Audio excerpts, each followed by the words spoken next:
Hello, talk Derby to me. It is Peacock Derby Day. Yeah. Talk Derby to me. Come on, Bill.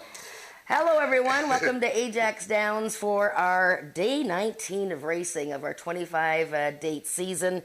It is Wednesday, September 13th. It's a little breezy and overcast today, Bill, after so many hot days last week. It'd be a nice day for the horses and for us, too. Really. That's right. Yeah, it'd be better for me standing out there, that's for sure. Well, thank you, Bill Talon, formerly of the Daily Racing Forum and a resident here at Ajax Downs. You were just in Fort Erie yesterday for the Prince of Wales. I'll get your thoughts on that in a second. But Nick is out of town today, so you're gracious enough to help me sort out these races today because it's an excellent card. Always a pleasure. Well, thank you, Bill. Well, how was Fort Erie yesterday? They Wet. set a new wet. It was wet. Yeah, and it was a big betting day there. It did settle down by the time the Prince of Wales came around. But yeah, it was the big field in the Prince of Wales certainly helped.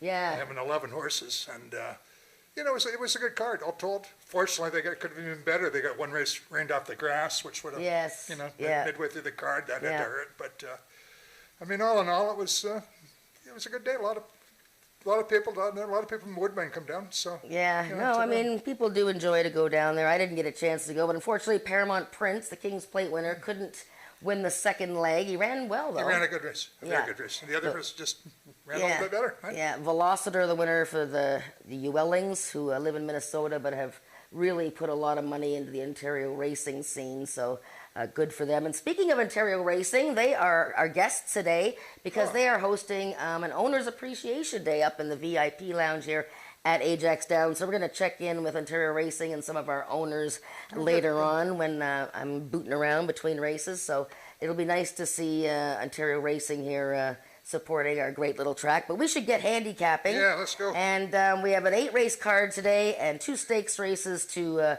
wrap it up. And they're pretty nice stakes races. Yes, so let's go indeed. with race 1 today at Ajax Downs. And of course, first race post time is 12:55 now that we have moved into September. We race every Wednesday, except we are racing on Monday, Turkey Monday, October 9th. But we'll catch up with that later. The first race today is a 2-year-old race at just 250 yards. And a little field of 5 here, but a very interesting field because we have first-time starters. We have a horse coming in from the States.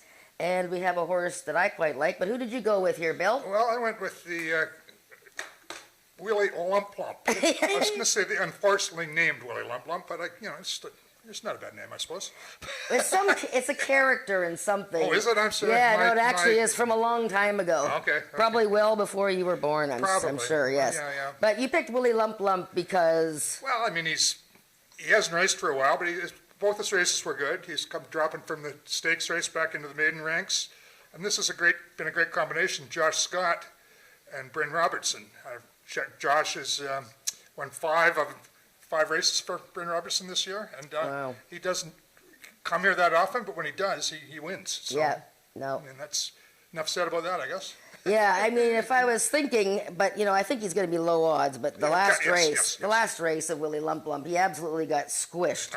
He sort of jumped up at the start. That was one of those futurity races, open futurity, and just sort of got schmucked. So he has had some gate practice since then, and very logical. You pointed that out. I was going to note that too. The workout. That's significant, I believe. Yeah. Now, I just checking the early betting, and I know it's a little early, but Hawk in the Straw was taking quite a bit of early action. Well, he's bound to. Once again, Jason Pascoe and Botello, they're a productive combo. And the Indiana form, I'm not totally sure how that translates here, but I imagine it will work well because that's some good quarter horse racing there. Well, this is an Ontario bred for the Letnans, who I know. he started his career down at Indianapolis there. But I watched his last replay, and he showed pretty good speed right until the end, like he was dueling for the lead. So he ran quite well. So I guess those 2 would be the most logical ones. I looked up the one horse.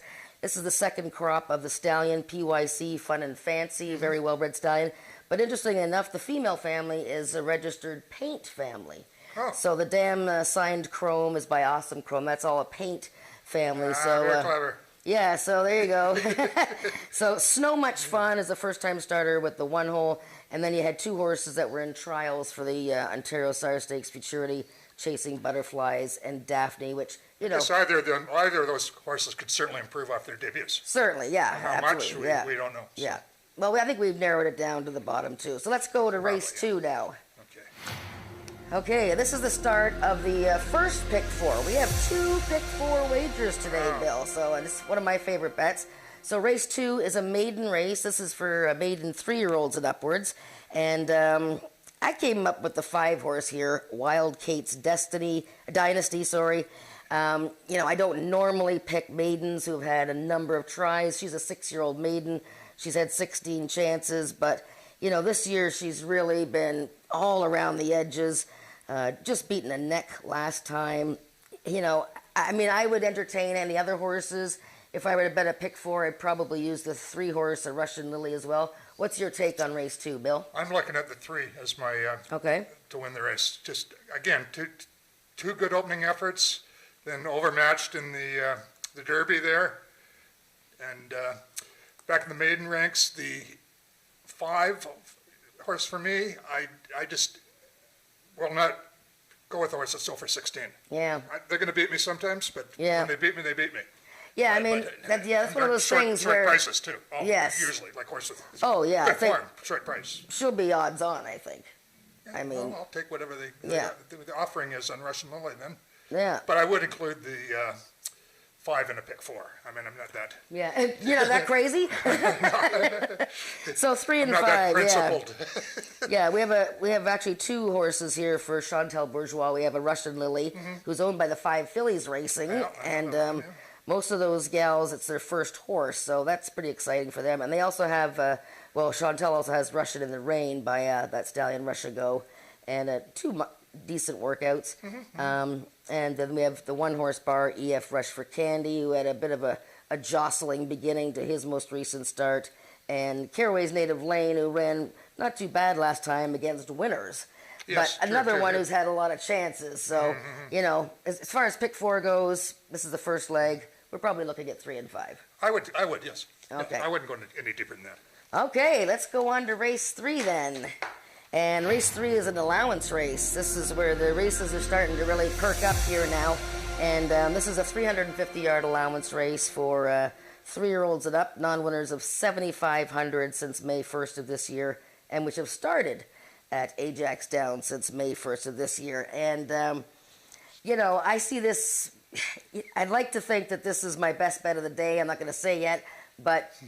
he's had some tough luck. Who did you pick, first of all? Well, the 1 is a single for me. When you get into this, the conditions, as Jennifer mentioned, it opens the door for sometimes a superior horse to get into the race. Right. Like right. that, in my opinion, is vastly superior.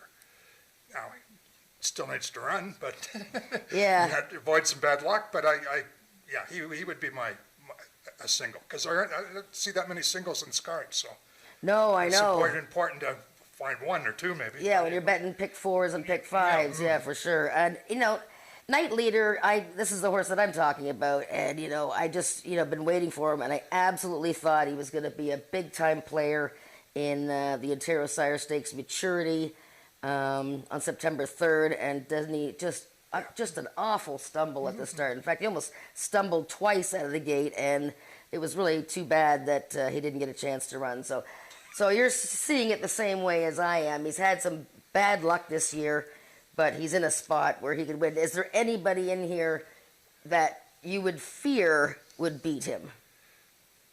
Well, I mean, certainly no one is a cinch. I mean, the 2 is the next best favorably spotted horse, I believe. Okay. Best Fig and Nick's been running against a better. Yeah. He's a 10-time winner, so I mean, Yeah. he would be.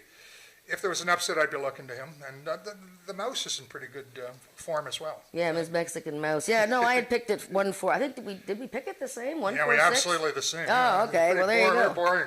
Well, great minds think alike. Oh, wow. All right, that's the second leg of the pick 4, the first pick 4. Let's move on to race 4, which starts the pick 5. And of course, these bets are all 20-cent base bets. You can spend 20 cents on it total. Use 1 horse in each leg, or you can, try and use a bunch more. So this first leg of the pick 5 is a speed index event for horses with an average of 90 and under, or never better than 95. So right away, you know that we've got some good, you know, stakes caliber, not quite stakes caliber horses, but allowance horses here. You know, there's a horse in here, number 2, Bogey Wheels, who I ended up picking, which I think I'm just sort of pushing my luck now, because I think I picked him. Both times? I think I picked him both times, and doesn't he win, but both times he's dead heated. That's incredible. I know, it's a rarity. I mean, Yeah. I can't recall ever Yeah. seeing that. I mean, I'm sure it's happened. Everything has happened on the racetrack. Yeah, no, before. exactly. Yeah, that's right. Nothing is ever new. That's right. But yeah, he's dead. But that's just crazy that he can, you know, Dead heat. did Well, he I mean, twice in a row for the and win. he's a horse that, you know, has had 7 seconds and 5/3. So before his last 2 races, he's not a guy that goes out of his way to win races. So maybe he just enjoys running beside horses. And his last 2 starts, he's like, That's taking it to an extreme, though, isn't it? it's dead heating both times. So Ismail Mascara back on Bogey Wheels. But you didn't pick him. Now, Who did you pick? speaking of, I'm not a bottom-heavy record. The 4 wins, 14 seconds. Yes. But- Oh, look at you But picking him. I believe that normally there'd be a play against for me, for sure. Yes. But I believe in class in these races, even if they are short races, even 110-yard races. I believe there's a class factor. Okay, And I yep. think this gelding is the class of the field. Well, I mean, Is, yeah. yeah, no, I would agree with that. You know, again, he's a wind-shy fellow. He's got but, to turn it around absolutely for sure. Yeah. Now, last time, September 3rd in the Ontario Sire Stakes, we absolutely smashed. I just tossed that after the throw-out race. Yeah. When Night Leader fell down, practically, Mom's Extravagant Heart was knocked over, and he was also getting bumped almost the whole way. So that's just a total throw-out race. And yeah, I look for him to be a lot better. The company line 2 back is pretty nice too, with Snow Moose, One Fabulous, Wave and Had to Be. That's a nice, nice bunch to. Yeah, Yeah. very good horse. A very good field he raced against there. So I'm thinking, you know, the 2 and 5.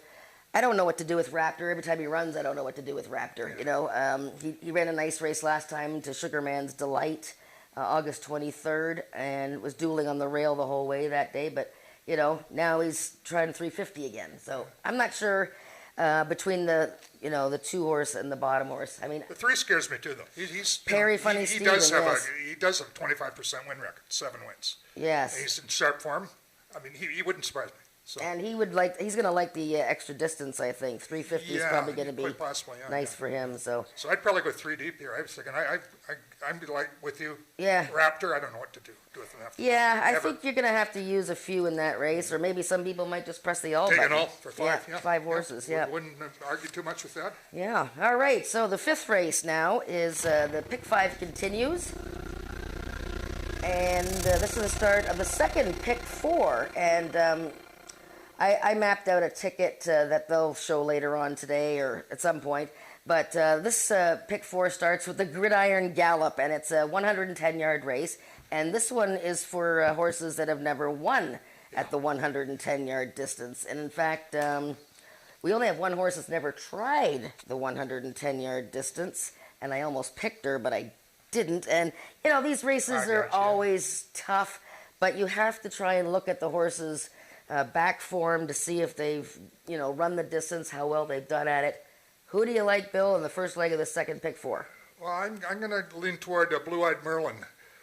One of the things I look at in these 110-yard races is the first call, like out of the gate. Right, yes, the first call, yes. Because in this race, that's about 110 yards. Takes like what, less than 7 seconds. Yes. So I certainly want to look at a horse that gets out.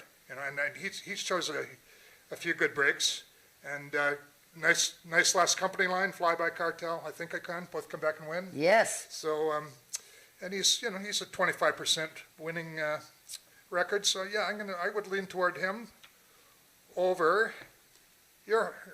No, I picked her second. I went way out of the box here with jumping Bojangles, but yeah. Well, she finished ahead of Blue-Eyed Merlin last time. He did. Yeah, she did. Yeah. But I don't know. That distance to me is more questionable with this horse. It is questionable. I mean, the last time she tried it, she was actually turning her head. yeah. No chance that day. But I've sort of been on her bandwagon all year. She hasn't been the luckiest horse jumping Bojangles. She always makes such an impressive appearance in the walking ring and always looks like she's just going to go out there and mow them all down, and she just misses. But yeah, SW Snow Magic Cool, the 5-horse. This is the only horse in the race that's never tried the distance. And, I think she's pretty lickety-split. I think she's fast as well. Yeah. I think she's 250 looking last at time. her brakes again. Yeah, 250 last time she just got beat. So I think she's definitely a contender. They put my pick 4 ticket up there, Bill, and of course I took the easy way out for the first leg. I used it all. Did you? Yeah.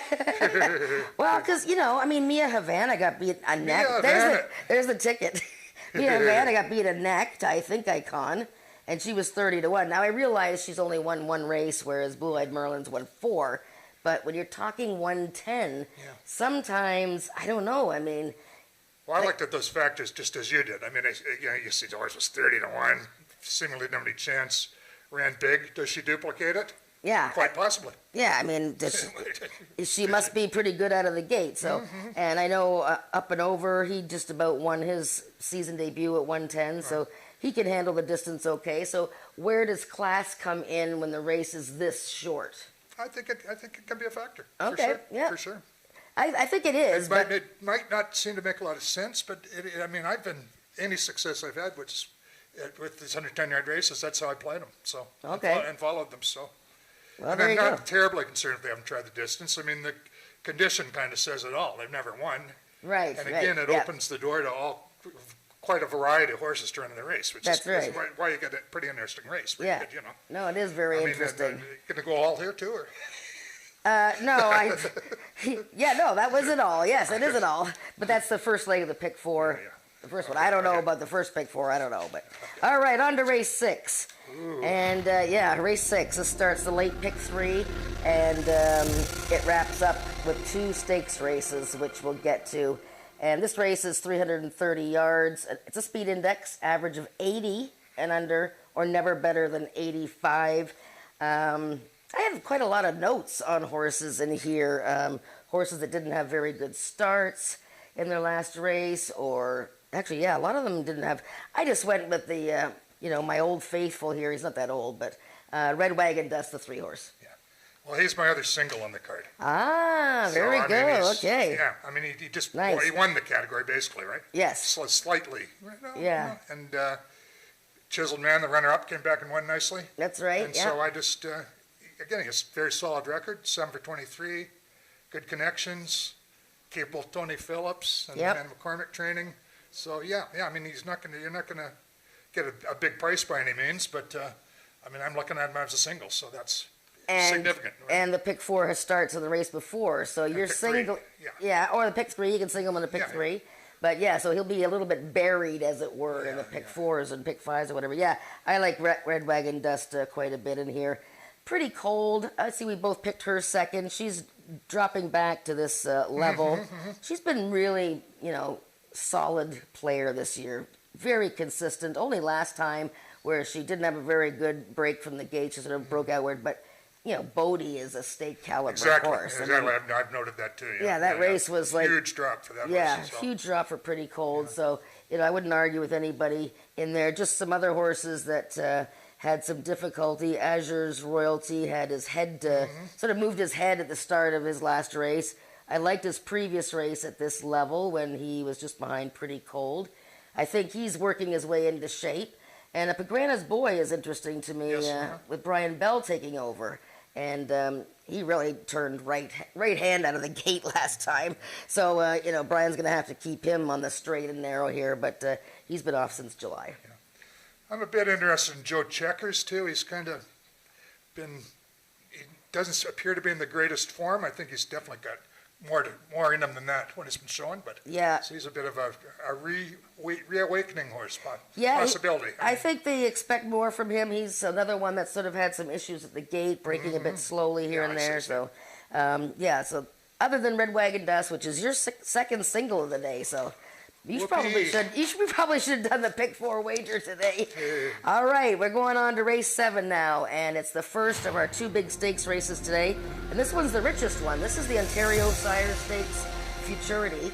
And it's for 2-year-olds, of course, sired by Ontario Stallions. $60,795, and they're going 330 yards. These are the 2-year-olds that ran in 2 trials. And I'm going to show one of the trials, but they all ran in 2 trials and the top 10 fastest finishers. So I'm going to highlight 2 horses in the same trial. It's the trial that was won by Pretty Magical, who is the 6 horse here, who I've picked in the top 3. But I want to show the race by number, what's the number? Feisty Phoebe, number 9, who's actually number 3 in this replay. And Sugar and Pride, who's number 2 in this race today, but he was number 9 in the stake, I hope, or 8. 9, 8. Anyways, let's see the replay, gang, before I mess myself up. Whoa, okay, so right now we're watching Feisty Phoebe, and she made an incredible recovery because she really didn't have a good start at all. Now, you saw there was other horses in there that stumbled. Sugar and Pride, who's the 9 on the outside, I mean, he really didn't break well at all. And he's just dying to catch up here. Let's watch Feisty Phoebe. Oh, geez. Yeah, big stumble, broke outward. The 4 horse was compromised there. But this was incredible. I mean, and she was only 6-1, which kind of surprised me because she really hadn't shown much. But she really tried hard here. I thought it was a great recovery. But let's watch the 9 horse now coming out of the gate here. Watch the 9. Oh, no, Whoops.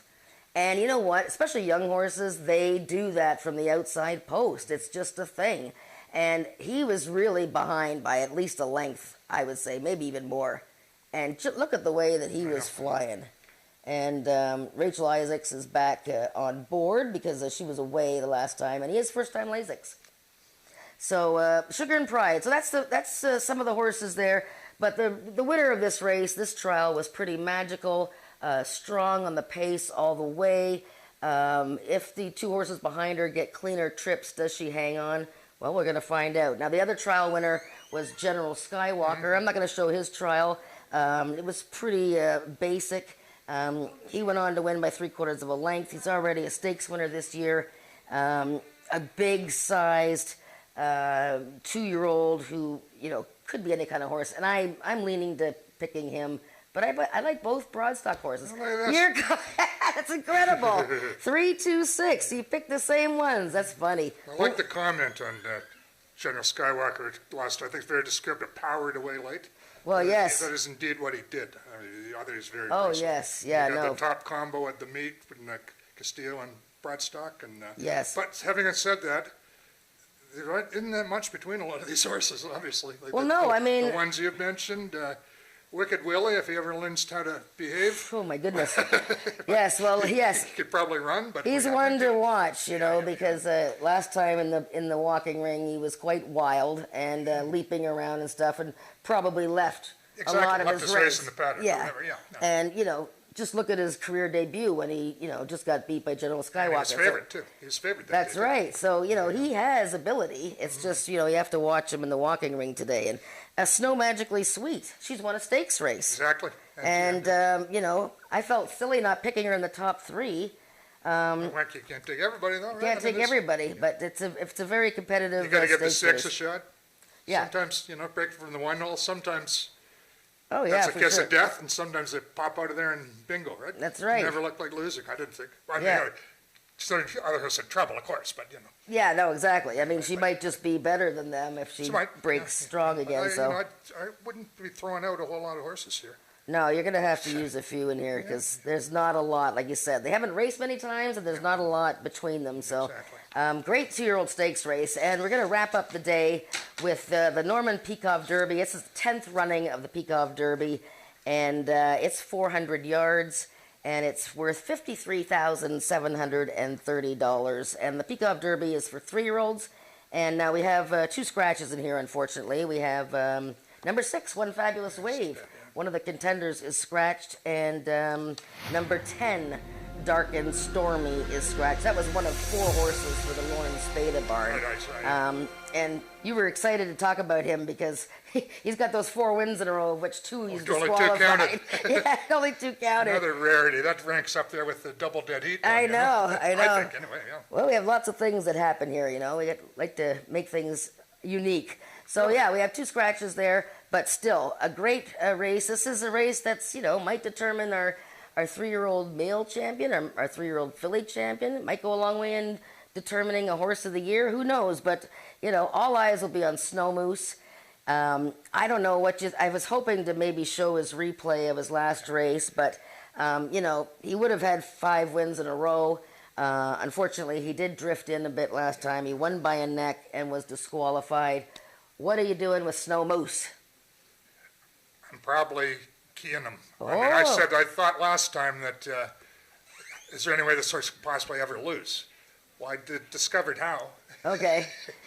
Getting number taken down, right? Ah, okay. Not commenting on the call or anything. I remember he probably was guilty of an infraction, but I mean, I think you would have won anyway. But yeah, how can you break the rules, you pay for it, right? That's right. But anyway, he's just a blip. Yeah. Well, I mean, Snow Moose will take most of the action. Yeah, Valiant, ton Chicken of it. Snow. There's horses in there that have come close to him, but I guess we're running out of time. So the horses are in the paddock for the first race, Uh-oh. and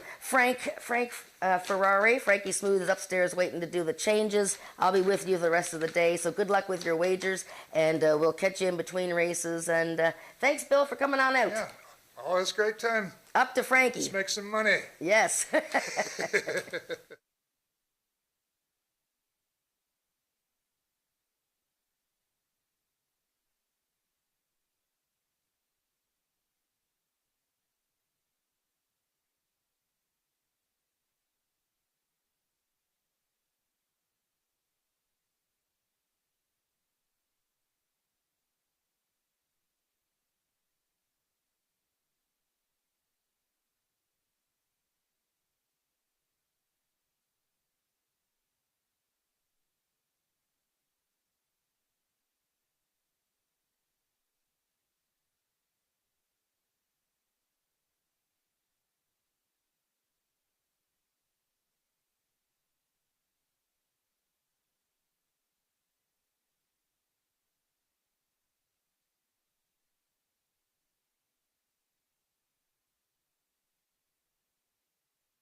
Ladies and gentlemen, good afternoon and welcome back to Ajax Downs for this afternoon's live card of racing. Returning after a 10-day hiatus, we have an 8-race card this afternoon with 2 stake races.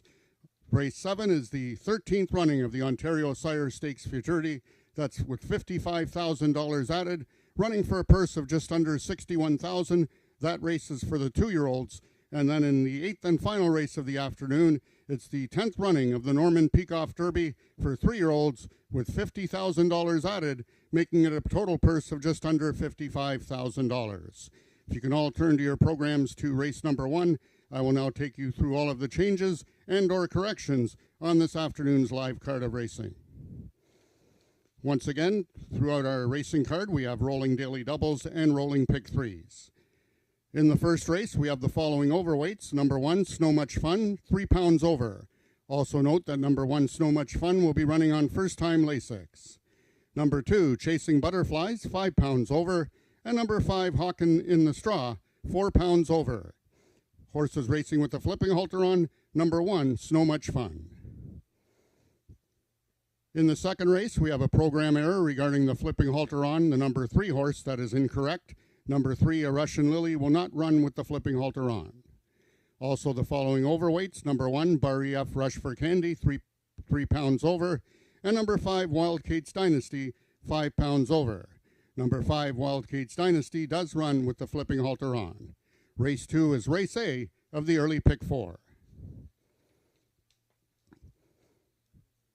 In race number 3, we have the following overweights. Number 2, A Fancy Arrangement, 3 pounds over. Number 4, Fast Streak and Nick, 5 pounds over. And number 6, Ms. Mexican Mouse, 1 pound over. Horses racing with the flipping halter on, the number 1 horse, Night Leader.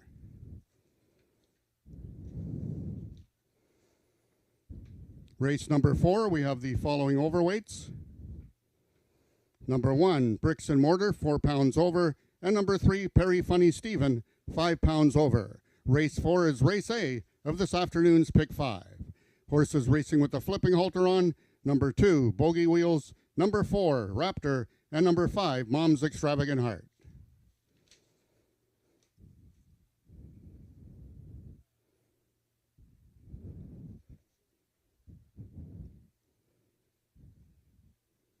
In the 5th race, the following overweights. Number 1, Admiral Nelson, 3 pounds over. Number 7, Up and Over, 5 pounds over. Race 5 is Race A of this afternoon's Pick 4, and horses racing with the flipping halter on, both number 2, Blue-Eyed Merlin, and number 3, Mia Havana.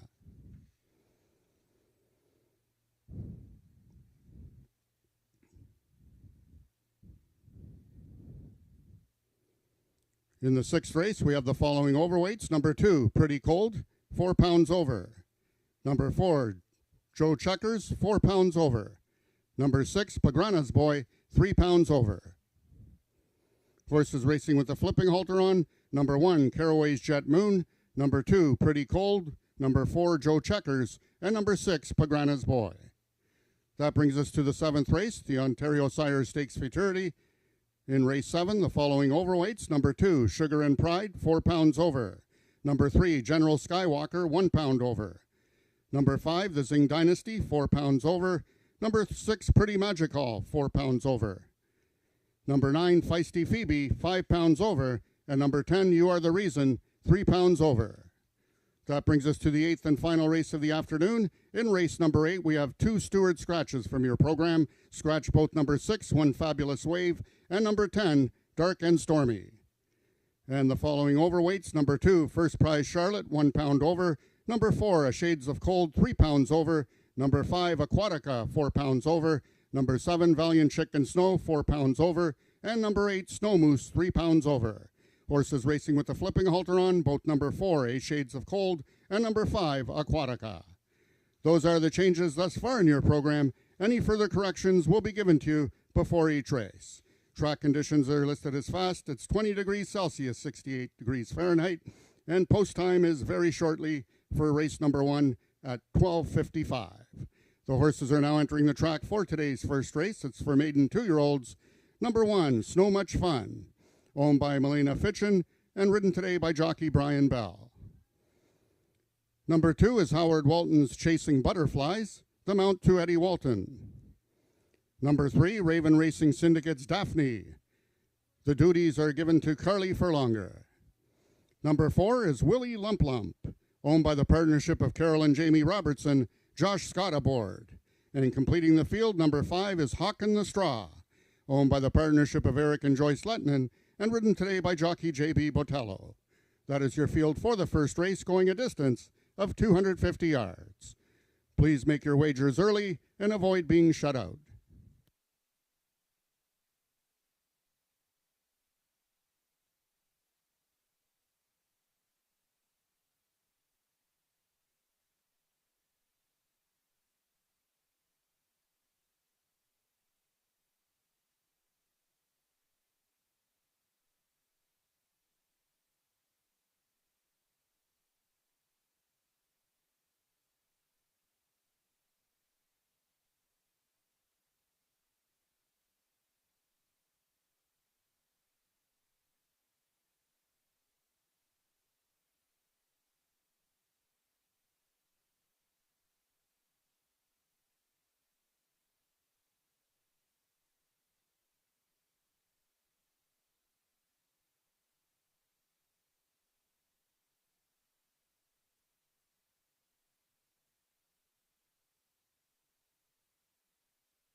All the horses have now reached the starting point.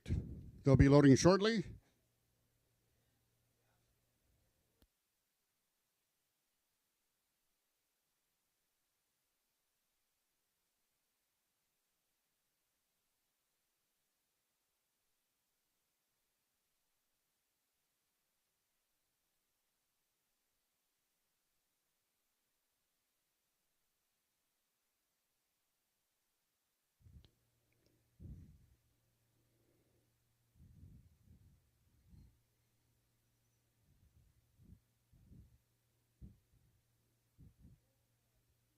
The 2-year-olds are now entering the starting gates. The first one in is number 1, Snow Much Fun, one of 2 in this field for trainer Jason Pasco.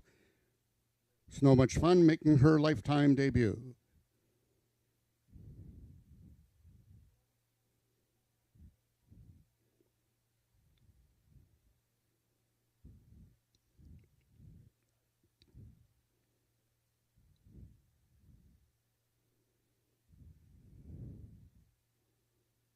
Bit stubborn behind the gate right now is number 2, Chasing Butterflies, making her career start number 2.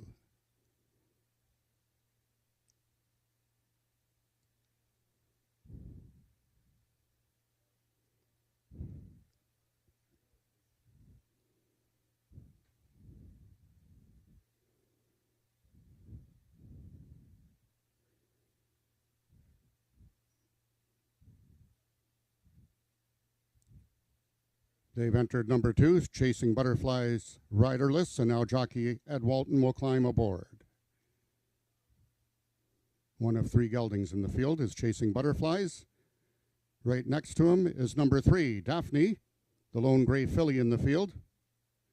4 is Willie Lump Lump, making lifetime start number 3. And the last one to load, the other Jason Pasco train, number 5, Hawk in the Straw, making his Ajax Downs debut. They're at the post, and they're off.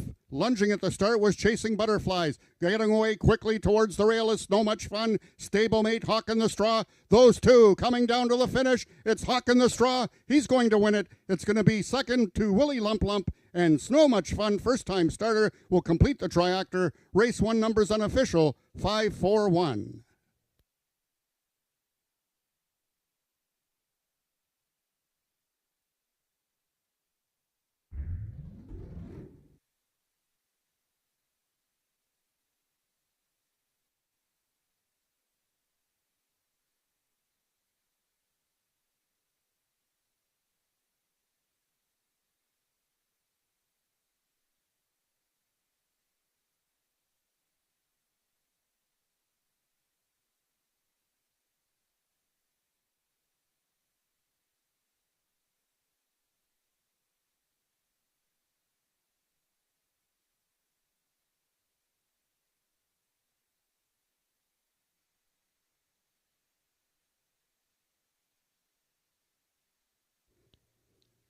The unofficial winner of the first race was number 5, Hawk in the Straw. Second was number 4, Willie Lump Lump. Third, number 1, Snow Much Fun. And fourth, number 2, Chasing Butterflies.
Now entering the winner's enclosure is your unofficial winner of the first race. That's number 5, Hawk in the Straw.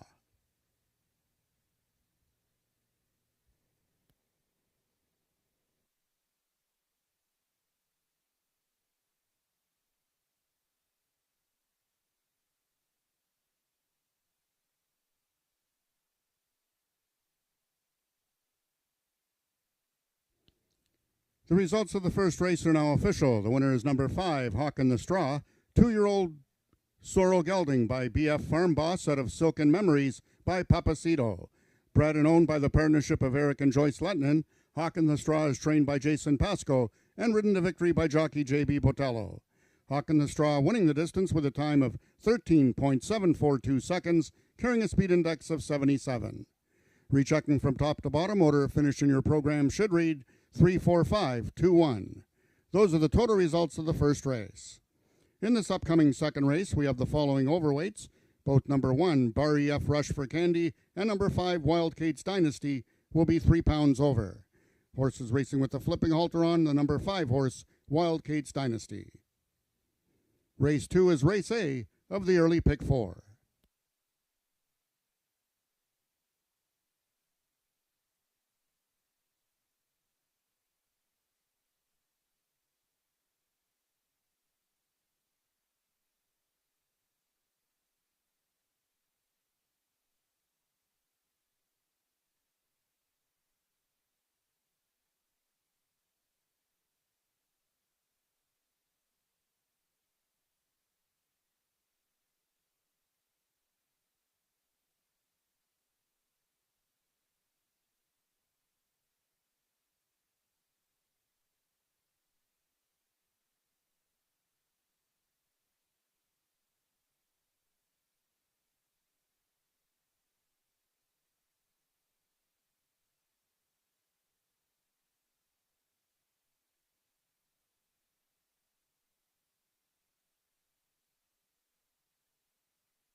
Hawk in the Straw is won the first race today at Ajax Downs, and the sun's coming out. Glorious day here. And race 1 for 2-year-olds, Hawk in the Straw, owned and bred by Joyce and Eric Lettinen, trained by Jason Pasco, ridden by J.B. Botello.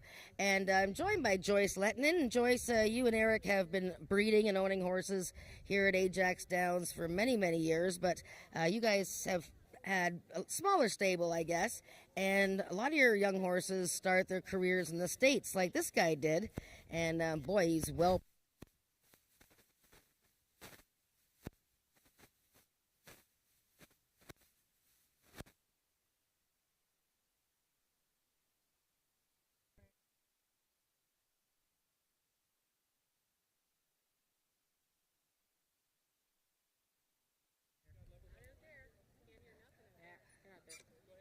Hello? Oh, there I am again. Now, what was I saying? Anyways, Eric and Joyce Lettinen, and hello, Eric, and get better soon. Joyce, tell me about Hawk in the Straw. This is a homebred, of course. Started his career in Indiana. Yeah. We sent him down there. He was paid up into 2 stakes races. The first one we drove down to, and they canceled racing when we got to the track. And then the next one, the horse colicked and he didn't make it to the trial, so we brought him home. We paid him up into the Albert Peacock, so we needed to bring him home, and fortunately we got a little start on him here. Yeah, well, it was very impressive. I watched his last race actually in August. I thought it was quite good, you know. Yeah, he broke well and it was dueling. We were under the lights. He'd never been under the lights before, and he's seen the lights, and he just kind of did one of those. But he's a half brother to Silken Siri, and she seems to be throwing runners. Yeah, for sure. Well, congratulations on the first race win, and good to see you back, Joyce. And take care of that hubby of yours, and good luck the rest of the season. Thank you, Joyce Lettinen, and congratulations to her and her hubby for Hawk in the Straw winning the first race today at Ajax. Race 2 coming up in 19 minutes.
Hey, we have 11 minutes before the second race, and boy, I'm really close there. And look.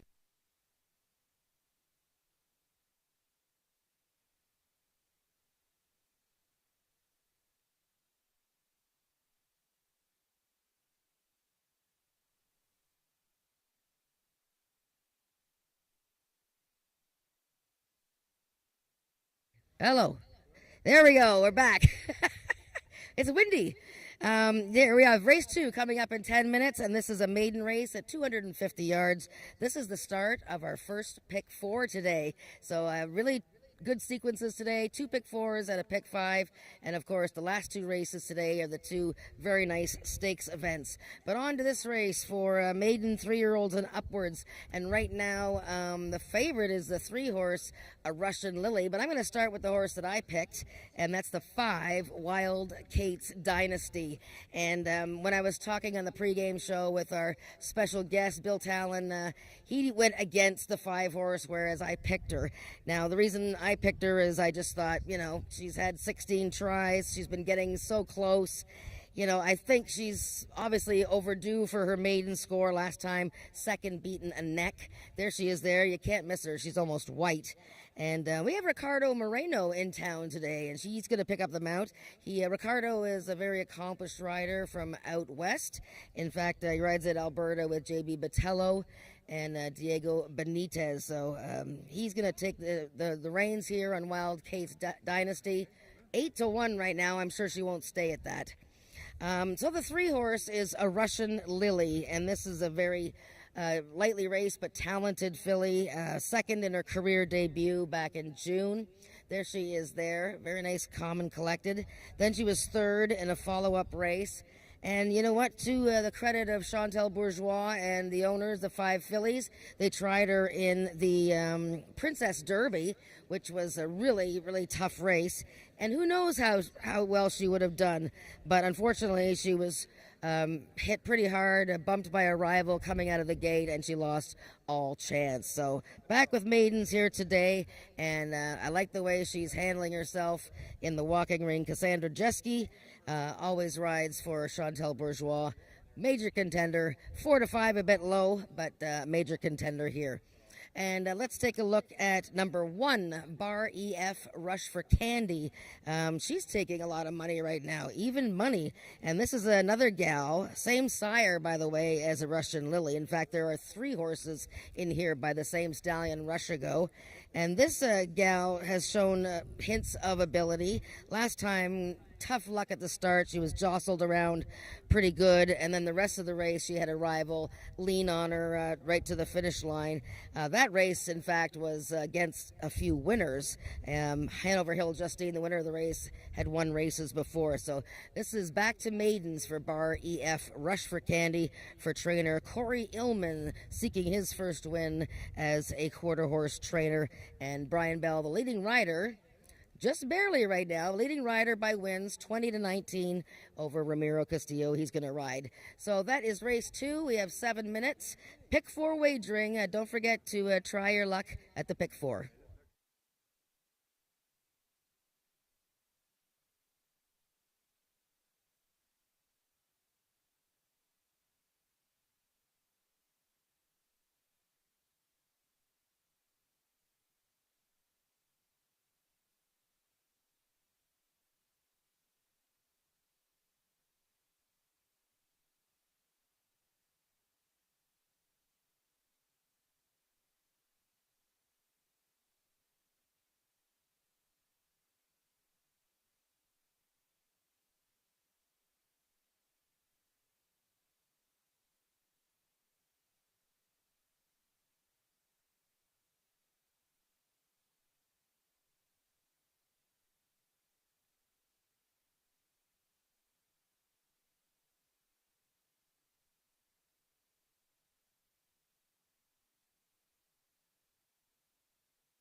The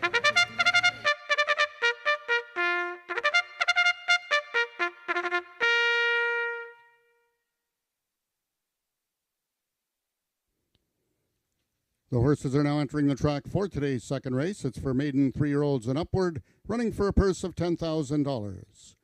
Number 1, Barry F. Rush for Candy, owned by Earl Foster and ridden by jockey Brian Bell.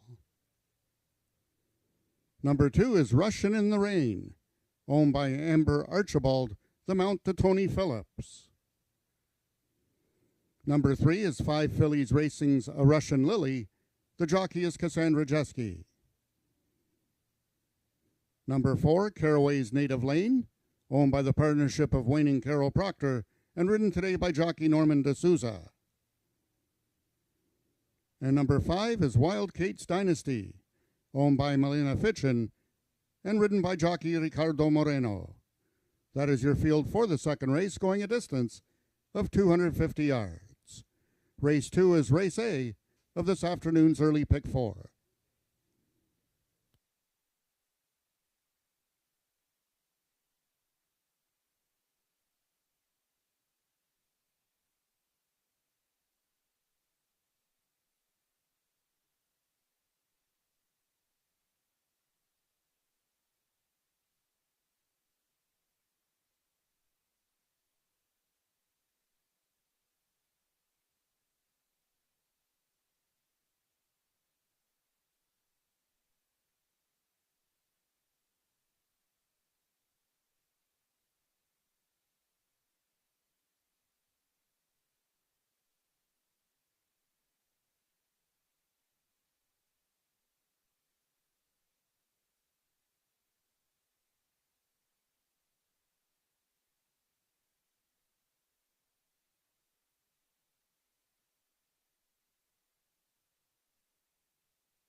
All the horses are now approaching the starting gates. They'll be loading shortly.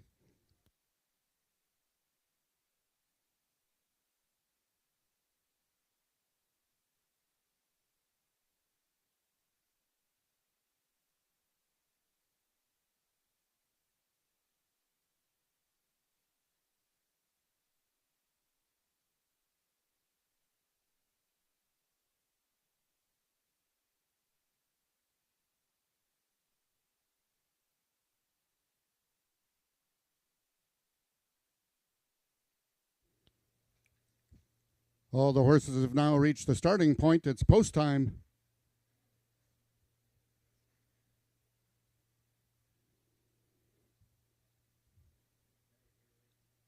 The horses are now entering the starting gates. Number 1, Barry F. Rush for Candy, currently the 7-5 favorite on the board, is in.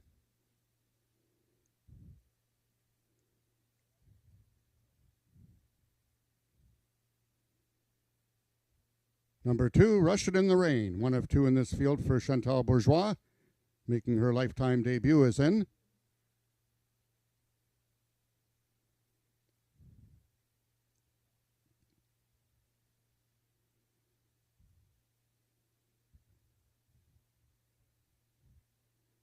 Next in is number 3, A Russian Lily, the stablemate of Rushin' in the Rain.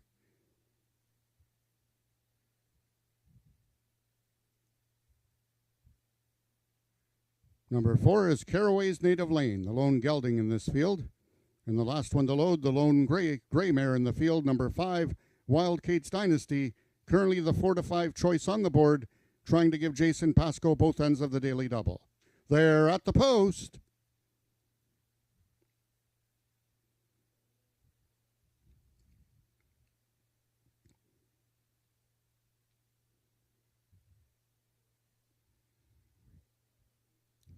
Number 3, a Russian Lily, is unseated jockey Cassandra Jeske, and they're off. Loose horse, once again, a Russian Lily. Barry F. Rush for Candy has Russian in the Rain, first-time starter, making a huge debut. But from the extreme outside, here comes Wild Kate's Dynasty, but it looked too late. Russian in the Rain over Wild Kate's Dynasty.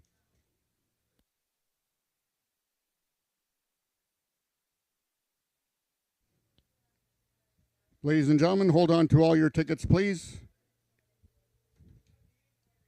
Yep, hello. Thank you. Once again, hold on to all tickets, please, ladies and gentlemen. We have a Stewart's inquiry regarding the start on the number 3 horse, a Russian Lily. Hold all tickets, please.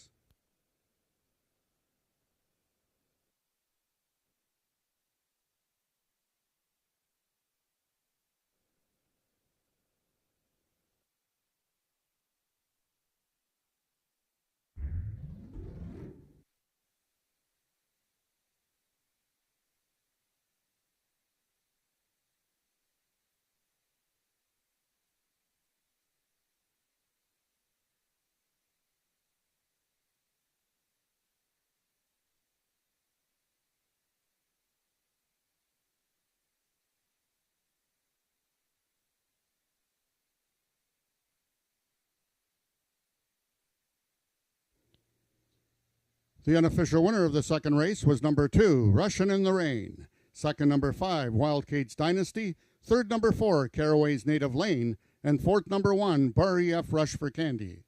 Once again, we have a Stewart's inquiry regarding the start on the number 3 horse, a Russian Lily. Hold all tickets, please, until the second race has been posted official.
Now entering the winner's enclosure is your unofficial winner of the second race, number 2, Russian in the Rain.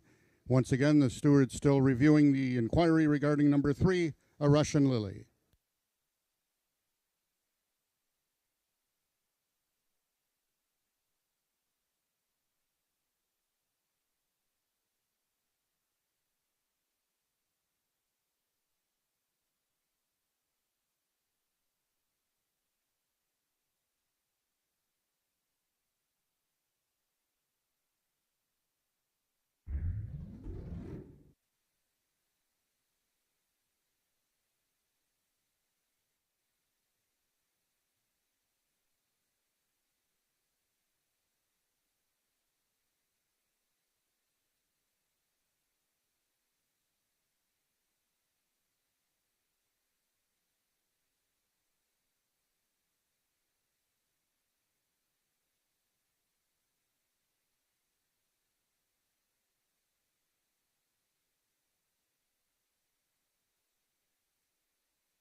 If I can have your attention, ladies and gentlemen, after a review of the video, the stewards have determined that there will be no change in the order of finish.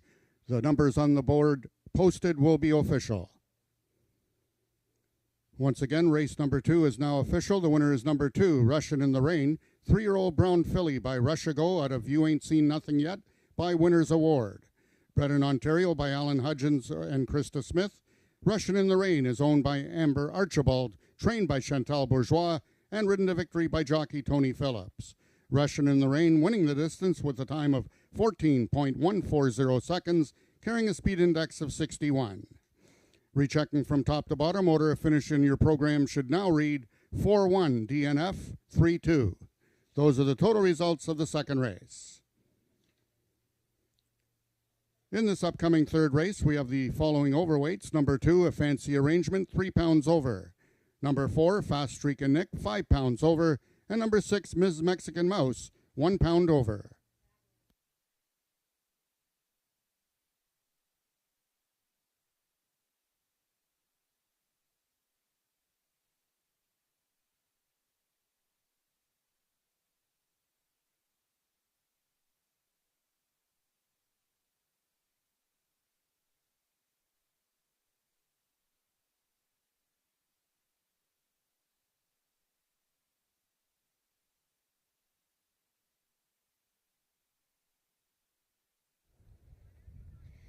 Well, how about that for a long shot? Russian in the Rain. Her first career start is a win. And how exciting is that? Because it's the first win for this young lady beside me, the owner, Amber Archibald. T.P. Phillips, the winning rider, and the breeder, Alan Hudgens and Krista Smith. Alan Hudgens, may rest in peace. Rashago filly. T.P., what did you know about this one? Everything. Everything. We could have told us before the race. Oh no, I've been working with this filly from get-go, me and Cassandra Jeski, and I've been doing a lot of her works, and she's kind of like a diva in the mix, you know what I mean? She's one of those that just let me be, TP, you know what I mean? And she's just a lovely filly to work with, very spicy indeed, and she was rushing before the rain. She was rushing before the rain. Well, it's not raining yet, but it's getting a bit cool. Well, that's pretty neat. And now the horse, obviously, unfortunately for Chantal Bourgeois, who trains the winner here, but her other horse broke from the gate without Cassandra. Did that bother? Obviously, didn't bother you or your horse, but you were mindful of it. Of course I was bothered. Did you see that thing cut straight across me? And it was dangling like that. I didn't know where it was gonna go. But I mean, with the diva filly that I got, she didn't really give up. Right. Sweet. Yeah. And so, yeah, and that made all the difference, because if she wasn't like that as a first-time start, I should have been ducking and diving away from everything. But as you said, I'm pretty in pink. I can send you the link. And there he goes. Amber, well, I mean, TP said it all. I mean, and I knew there was some trouble there, but I wanted him to say it. But you and Chantal and Cassandra, TP, had this gal so ready for her debut. What a great job. Congratulations. Were you surprised that you won? Yeah, I was a little surprised that she actually came out and won, especially when her stablemate there tried to cut her right off. But she's a tough little girl, and she knows she wants to be ahead of them. She always has, so. Now, this is your first racehorse that you've owned? Yeah, this is my first racehorse. I've worked with a couple different trainers, but never actually been an owner. Wow, and the first horse you run wins. Yeah. And you've got all the great pink bridles and silks and sunglasses. Yes. I've liked pink long before the horse, and she just had to kind of take on the color, whether she liked it or not. Well, she looked very good, and congratulations. Where did you get this young filly from? I bought her from Alan Hudgens, unfortunately after he had passed, when they had to disperse his herd. Well, congratulations. I hope you buy another 20 more horses. Thank you. I'd love to. All right, that's Amber Archibald. She just won with the first horse she's ever owned a race. What an incredible story that is. Russian in the Rain by Rashago, bred by the late Alan Hudgens, and as well as Krista Smith, trained by Chantal Bourgeois, and Tony Phillips riding. We have race 3 coming up in 16 minutes.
We have race 3 coming up in about 11 minutes. This is an allowance event, 350 yards, and this is for 3-year-olds and upwards, non-winners of 7,500 since May 1st, which have started at Ajax Downs since May 1st. And I'm going to take a look at the horse that myself and my guest host today, Bill Talon, picked. That's number 1, Night Leader, and he is 1-2 right now. And not really surprising that he is the favorite. But the reason why he's a big favorite is class. This is a horse that was a stakes winner as a 2-year-old and a stakes winner last year as a 3-year-old. And he just has had such bad luck this season. But he came close to winning a nice race 2 starts ago. I quite liked his chances last time in the Ontario Sire Stakes Maturity. But he stumbled so badly at the start. It was quite unfortunate. And he lost all chance that day. So big class drop for him. Because of that last race, he's allowed to race in this allowance event. And he makes a great appearance. There's Scott Reed leading the horse right now, Night Leader, who will be ridden as usual by Carly Furlonger. 3-5. Yeah, well, that's probably the odds you're going to have to take because he is the class horse in the race. Let's look at number 4, Fast Streakin' Nick. And this is a hard-knocking gelding who is a contender in here, certainly for the exotic wagers. He's 9 years old now, but he has run so well this season. 5 outings, a couple of third-place finishes. He is, I think he's, yeah, there he is. You can see him just getting his saddle on. Eddie Walton is going to ride for Joe Tavares. And third-place finishes in his last 2 starts, with really strong speed indexes, 85, 86, 84. And 2 of his 10 career wins came at this distance, 350 yards. Is he as good as the younger Night Leader, who's only 4 years old? Probably not, but he's a hard trier. And this cool weather, I tell you, the horses are loving this because you can see them all looking quite spicy out there. But right now, 16-1 on Fast Streakin' Nick, a horse that I would definitely use in the exotics. Now, how about number 6, the little gal, Ms. Mexican Mouse. She is a tough mare and always looks calm and cool in the walking ring. And she's a 4-time winner. She's 0 for 5 this year, but man, she ran one of the best races of her life 3 starts ago and second to a stakes horse by the name of Just Carolina's Award. She got a 91 speed index that day. In the next race, she had an excuse out of the gate. And then last time, she shortened up to try the gridiron gallop distance of 110 yards and didn't get beat far. She broke well, but just not, it's not her best distance, 110 yards. Now, is 350 yards a good distance for her? Well, she's only tried it once, and she earned $900. So it might be a bit far for her, but she's a tough little nugget and a horse that I would consider using in the triactor. We'll take a look at a couple other ones here. The 2-horse Fancy Arrangement is a stablemate of the 4 Fast Streakin' Nick. She came out of her last race out of the gate for the 5-hole and went to the right and sort of raced along the outside fence that day. So she's going to need a little bit more steering, I think. But she's an older mare who's a 3-time winner. Last year, her lone victory came at 220 yards. So this year, she's looking for her first top 3 placing. The 3-horse, Waving Back At Ya. This is a mare, a filly from the Lawrence Spada barn, which is well represented today, and one of the top barns. This is her 3rd start off the layoff, and you can see she's a lot lighter gray than she used to be when she ran here. Too short a distance last time, and she's going to really like stretching out here, a horse that I would consider using in the triactor. And the 5-horse, Making an Effort, is a stablemate of Night Leader. Making an Effort, he's a sort of an in-and-outer. He won going 110 yards 2 starts ago, but didn't have a very good break from the gate last time, and he's going to be meeting tougher in this spot. So good luck with your wagers. This is the start of another Pick 3, and we have 7 minutes to the 3rd.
The horses are now entering the track for today's third race. It's an allowance for 3-year-olds and upward, non-earners of $7,500 since May 1st, 2023, and which have started at Ajax Downs since May 1st, 2023, running for a purse of $9,000. Number 1 is Night Leader, owned by the partnership of John Wilson and Scott Reed, and ridden by Carly Furlonger. Number 2 is A Fancy Arrangement, owned by Joe Tavares, Brian Bell in the saddle. Number 3 is Wavin' Back at Ya, owned by Craig Spada and ridden by Alexis Sanchez. Number 4, Fast Streakin' Nick, owned by Joe Tavares, Eddie Walton in the irons. Number 5 is Making an Effort, owned by the partnership of Phil Furlonger and Scott Reed, and ridden today by jockey Cassandra Jeske. And number 6 is Ms. Mexican Mouse, owned by Marie Broadstock, Ramiro Sanchez Castillo aboard. That is your field for the third race, going a distance of 350 yards.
All the horses are now approaching the starting gates.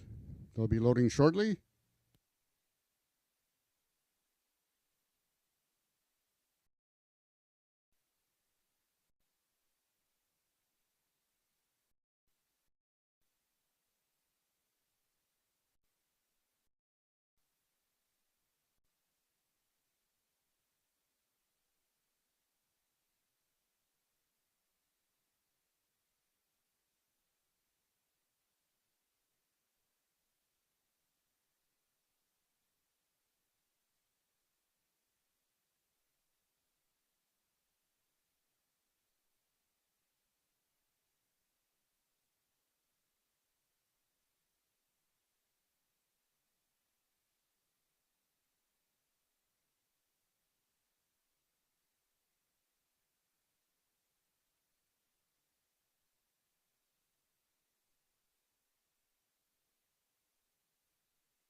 All the horses have now reached the starting point. It's post time.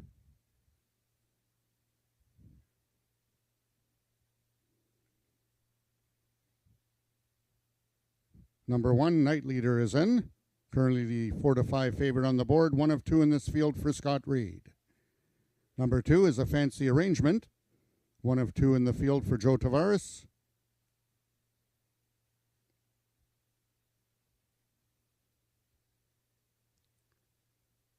Number 3 is Waving Back at Ya, the lone gray in this field.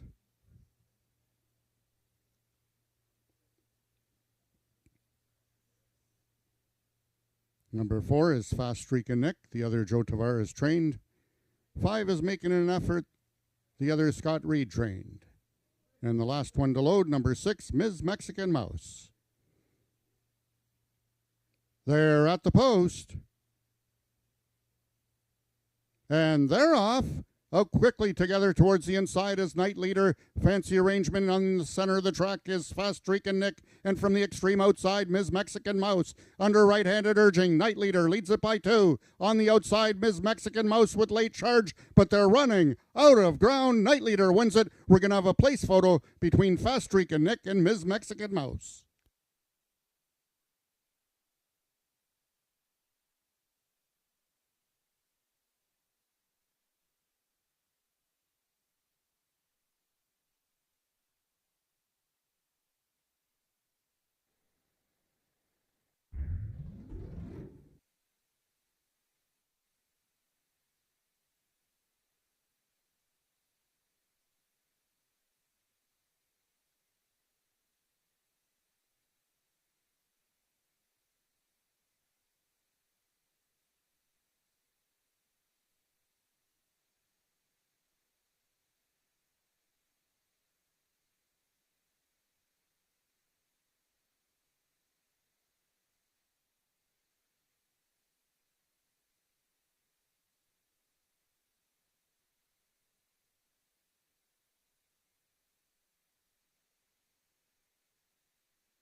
The unofficial winner of the third race was number 1, Night Leader.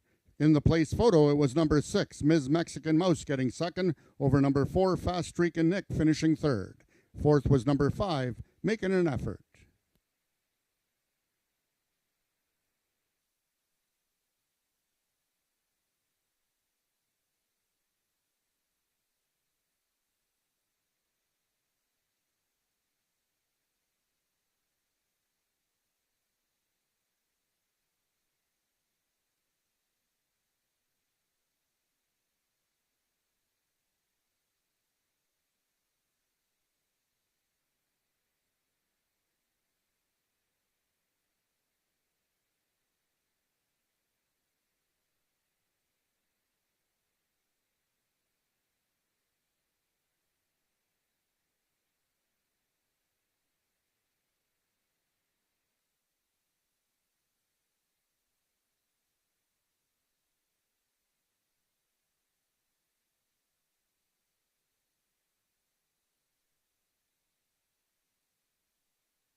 The results of the third race are now official. The winner is number 1, Night Leader, 4-year-old Bay Gelding by Al Night Shift out of Bajillion by Special Leader. Foaled in Ontario by Edith Slater, Night Leader is owned by the partnership of Scott Reed and John Wilson, trained by Scott Reed, and ridden to victory by jockey Carly Furlonger. Night Leader winning the distance with a time of 18.189 seconds, carrying a speed index of 84. Rechecking from top to bottom, order of finish in your program should read 165,342. Those are the total results of the third race. In this upcoming fourth race, just a couple overweights. Number 1, Bricks and Mortar, 4 pounds over, and number 3, Perry Funny Stephen, 5 pounds over. Race 4 is Race A of this afternoon's Pick 5.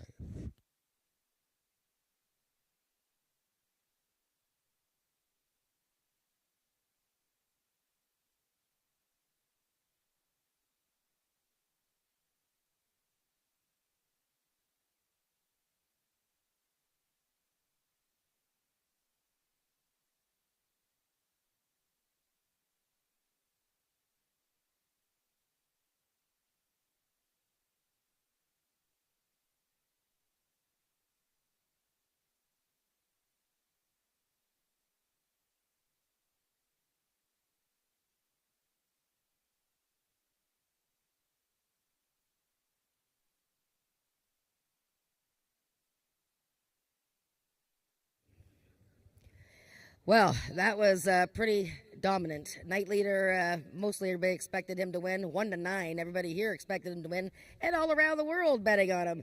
And easy win there for the Edith Slater bred gelding, owned and trained by Scott Reed, co-owned by John Wilson, ridden by Carly Furlonger. Carly, it's unfortunate. I mean, you never want to say a win is unfortunate, but you know he won so easy today. You know, it's what may have been in the Ontario Sire Stakes maturity last time. Kind of a bummer that day. Absolutely. He was very ready to run, and unfortunately, I think he just tried to leave so hard that he ended up stumbling really bad and getting bumped. So that just kind of wrecked his whole race right there, and I know he was definitely mad about it. So good horses, they like to win, and they know when they get beat. And he's a good horse. He's a very good horse, and I love watching you and him work together. So the good news is, though, is that he didn't have anything wrong with him coming out of that race, thank goodness, and just made easy work of this today. Absolutely. He was looking forward to it a lot, and all he had to do was not stumble today, and he did that. Well, very good. Congratulations, Carly. I'll let you go. That is Night Leader winning at 1-9, race 3. And we have race 4 coming up in 20 minutes.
13 minutes to race 4, and this is the start of the Pick 5.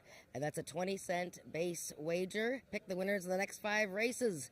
The 4th race today, 350 yards. It's a speed index event for horses last 3 races averaging 90 and under, or if their speed index they've never earned better than 95. We have a compact field of 5 here with horses almost stakes caliber but not great. And we have 2 horses right now taking the bulk of the betting support. Let's start with number 2, Bogey Wheels. And very unique situation here, Bogey Wheels. He has won his last 2 races, except he's had to share the wins. He's actually dead heated in 2 consecutive races. You don't see that every day. And now he has 4 career wins. Both of those events were restricted allowance races for Ontario bred or Ontario sired horses. And the most recent one, he dead heated with his own stablemate, Jezebella. So that was September 3rd. So now 10 days later, he is meeting slightly tougher in this speed index event, Open Company. But boy, with those 90 speed indexes that he's got going on, he's very strong in this field. And Ismael Mascara back to ride. Right now, 8-5, that is Bogey Wheels. I like the fact that he likes getting more distance, too. He likes 350 yards, making a great appearance here, right in the walking ring. And number 5, Mom's Extravagant Heart. Right now, the even money favorite, but still lots of time before the race. And he's one of these horses, kind of like Night Leader in the last race, a horse that's had some bad luck recently, but a class horse. So he is a very strong factor here. The only reason I didn't pick him on top is that glaring 14 second place finishes in his career. But last time in the Ontario Sire Stakes Maturity, when Night Leader stumbled so badly that day, he actually sort of ran into this horse as well, and then this horse endured some bumping throughout the course of that race, so didn't have any chance that day. Previous outing, racing against some of the top horses here, Snow Moose, One Fabulous Wave, and Had to Be Relentless. So a considerable class drop here for the 5, Mom's Extravagant Heart.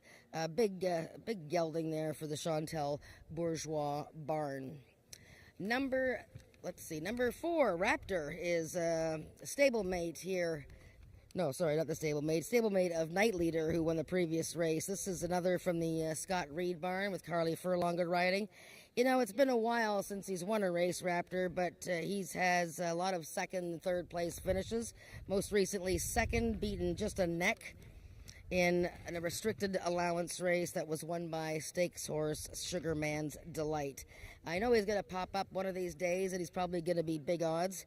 Right now, he's 8-1 Raptor, and has a pretty good 92 speed index last time, one of the best of his career. And we'll wrap up here with the number 1 horse, Bricks and Mortar. This is from the Lettinen family, who won the first race today. And this is another Jason Pascoe trainee, Bricks and Mortar, looking for his first win this season. He's making a very nice appearance, very much on his toes. And he's been sort of nibbling on the edges all season. He's had 3 thirds and a couple of fourths. So just needs a little bit more oomph in the stretch. Another one who's been racing in restricted allowance races. And number 3, Perry Funny Steven. He'll like the added distance here, 350 yards. He was very ready to win his season debut back in the end of July. And then most recently was just behind Bogey Wheels when that one dead heated in his most recent. So a compact field and a lot closer than the odds board might tell you. I think this race is very much wide open, but I'm looking at the 2 and 5 here. Good luck with your wagers, and remember, it's the start of the Pick 5.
The horses are now entering the track for today's fourth race. It's a speed index race for 3-year-olds and upward with an average speed index of 90 and under, or with a speed index that has never been better than 95, running for a purse of $10,000.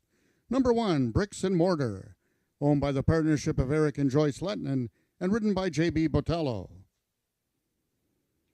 Number 2 is Bogey Wheels, owned by James Bogar and ridden by jockey Ismael Mosquera.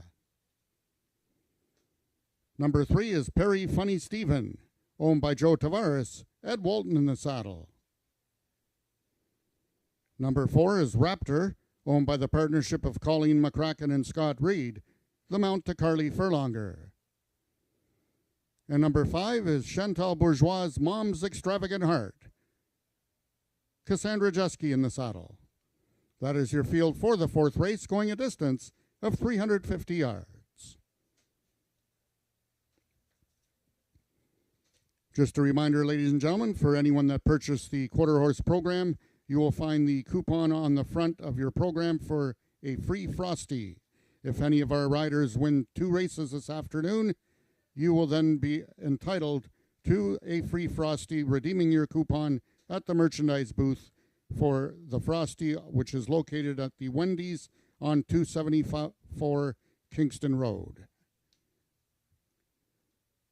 Coming up to this race, we have jockey Carly Furlonger and jockey J.B. Botello in that position. If they win the race, then you can redeem your coupon for the free Frosty.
All the horses are now approaching the starting gates. They'll be loading shortly.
All the horses have now reached the starting point. It's post time. First one going in is number 1, Bricks and Mortar. J.B. Botello looking for his second win of the afternoon, as is leading trainer Jason Pasco.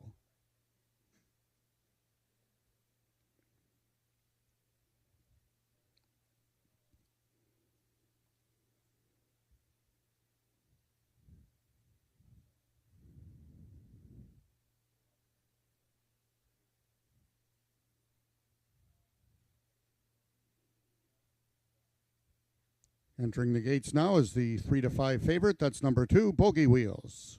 Ismail Mosquera's first mount of the afternoon. Number 3 is Perry Funny Stephen.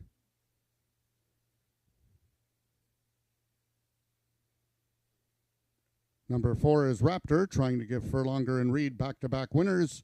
And the last one to load, number 5, Mom's Extravagant Heart, also trying to give Chantal Bourgeois her second win on the card.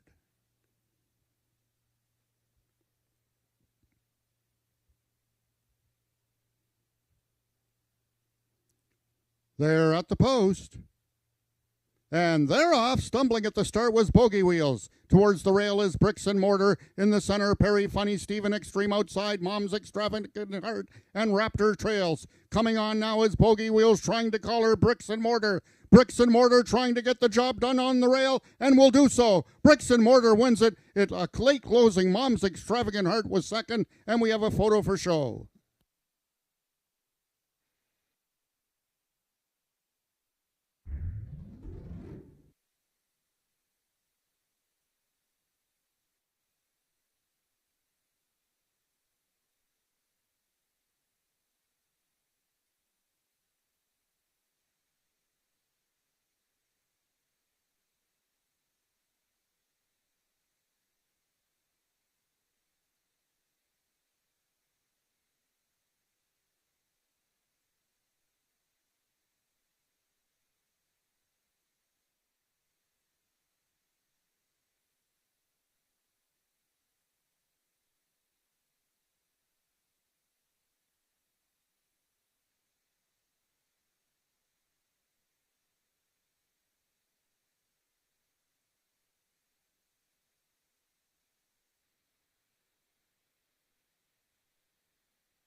The unofficial winner of the fourth race was number 1, Bricks and Mortar. Second was number 5, Mom's Extravagant Heart. Third, number 3, Perry Funny Stephen. And in the fourth place photo, it was number 2, Bogey Wheels, finishing fourth.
The results of the fourth race are now official. The winner is number 1, Bricks and Mortar, 4-year-old brown gelding by Corona's Leaving You out of Shenandoah Special by Eyes Special.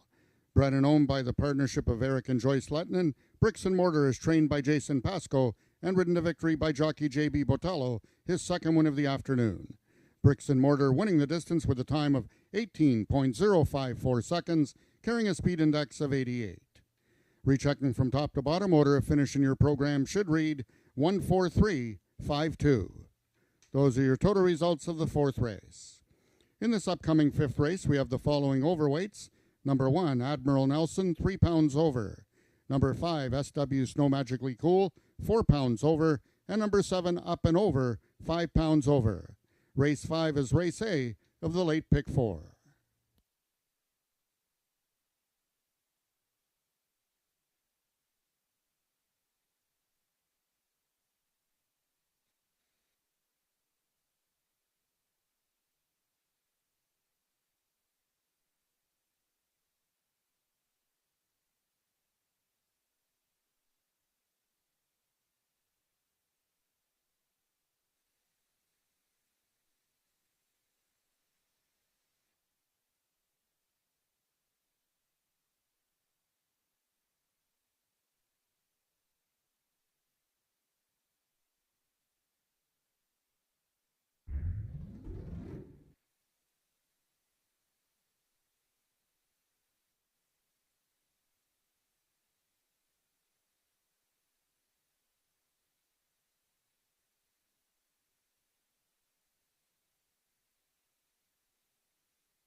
We have race 5 coming up in 11 minutes, the start of the second pick 4, and this pick 4 wager wraps up with the 2 stakes races. Very nice events to complete the card today.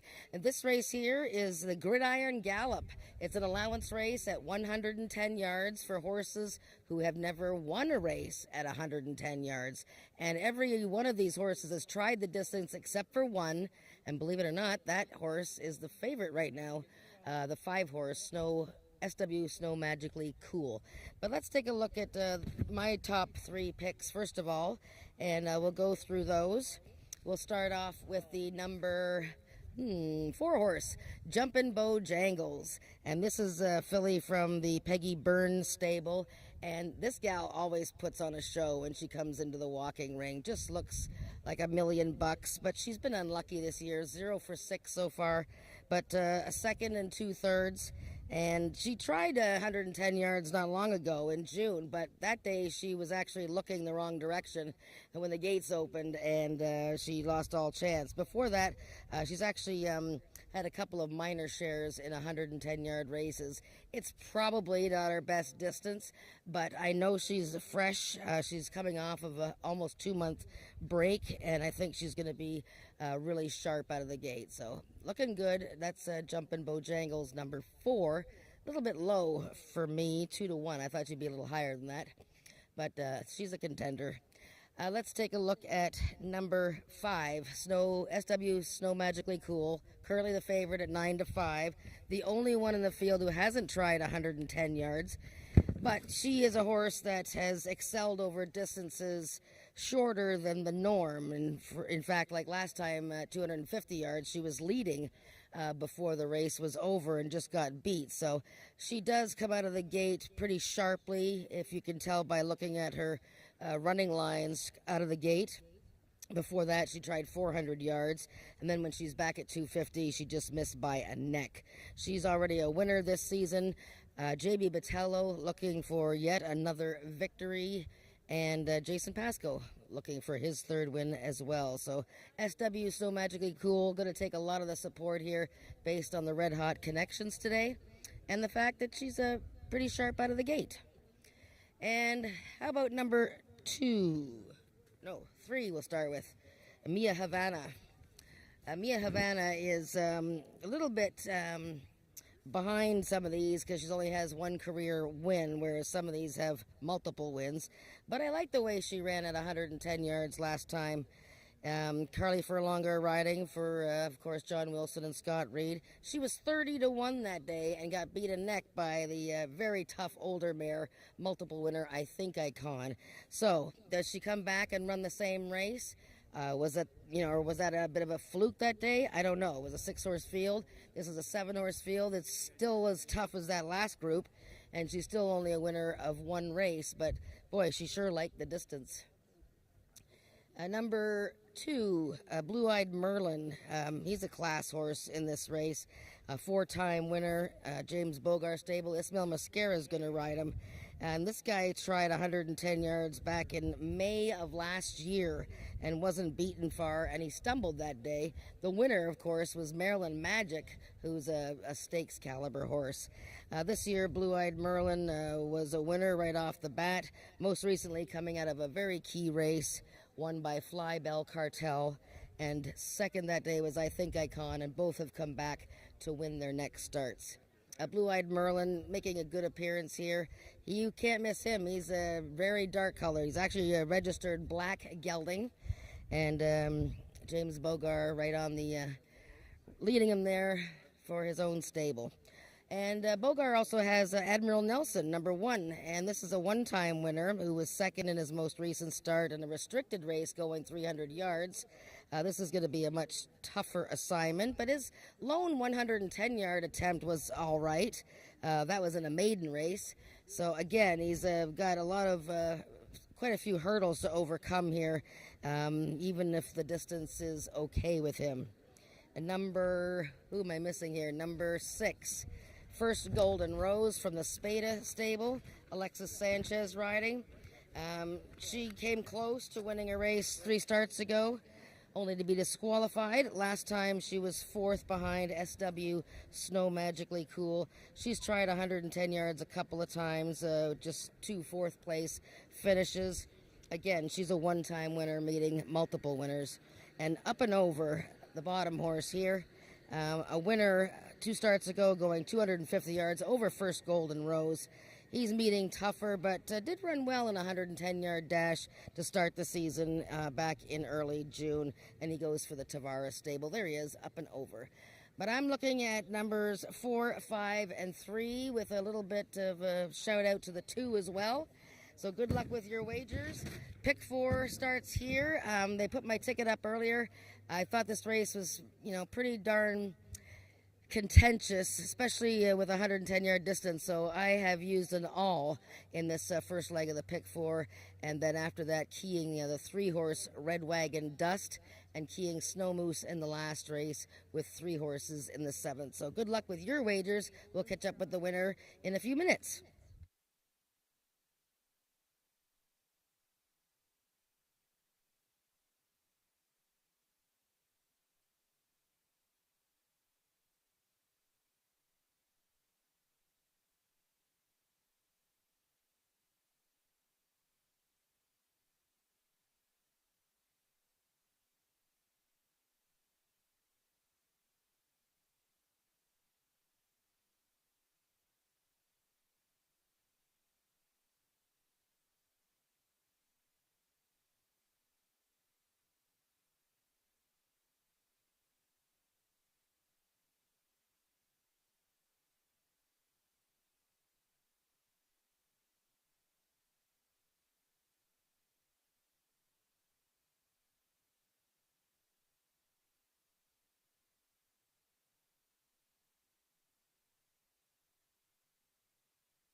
The horses are now entering the track for today's 5th race. It's an allowance for 3-year-olds and upward, which have never won a race at 110 yards, running for a purse of $10,000. Number 1, Admiral Nelson, owned by James Bogar and ridden by D.I. Benitez. Number 2 is Blue-Eyed Merlin, also owned by James Bogar and ridden today by jockey Ismael Mosquera. Number 3 is John Wilson's Mia Havana, Carly Furlonger aboard. Number 4, Jumpin' Bojangles, owned by the partnership of Nadia Marcoux and Robin Brownhill, Cassandra Jeske in the saddle. Number 5 is SW Snow Magically Cool, owned by Milena Fitchin and ridden by J.B. Botello. 6 is First Golden Rose, owned by Craig Spada, the mount to Alexis Sanchez. And number 7 is Up and Over, owned by Joe Tavares and ridden by Eddie Walton. That is your field for the 5th race, going a distance of 110 yards. Race 5 is Race A of the late pick 4.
All the horses are now approaching the starting gates. They'll be loading shortly.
All the horses have now reached the starting point, and they're loading into the gates. Number 5, SW Snow Magically Cool. The Lone Grey is in, trying to give Botello and Pasco their 3rd win of the afternoon. Number 1, Admiral Nelson. One of 2 3-year-olds in this field is in. Number 6, First Golden Rose. Currently the longest shot on the board. 15-1 is in. Blue-Eyed Merlin is in. Even Money Choice, the favorite. Mia Havana. And now the last one to load, number 7, Up and Over. They're at the post. And they're off. Getting out quickly was Mia Havana. Right alongside is Jumpin' Bojangles. Those two at the payoff. Jumpin' Bojangles wins it. Close for place between SW Snow Magically Cool and Mia Havana.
The unofficial winner of the fifth race was number 4, Jumpin' Bojangles. Second, number 5, SW Snow Magically Cool. Third, number 3, Mia Havana. And fourth, number 7, Up and Over.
Entering the winner's enclosure is your unofficial winner of the fifth race. That's number 4, Jumpin' Bojangles.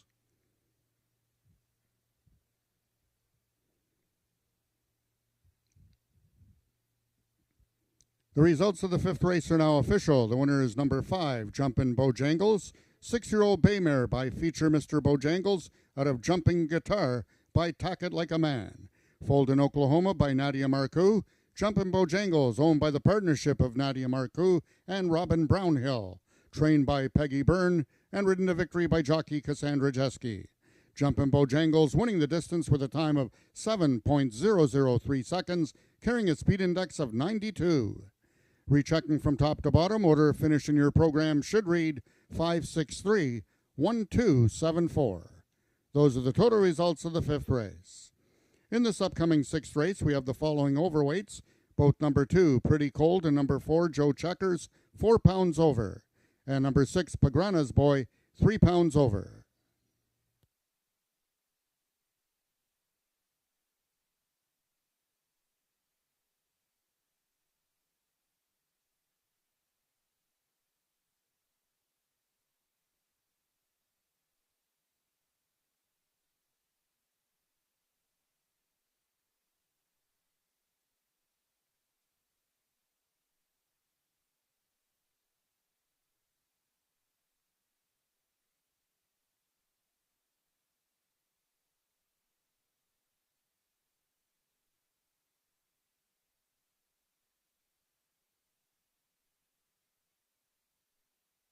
Go.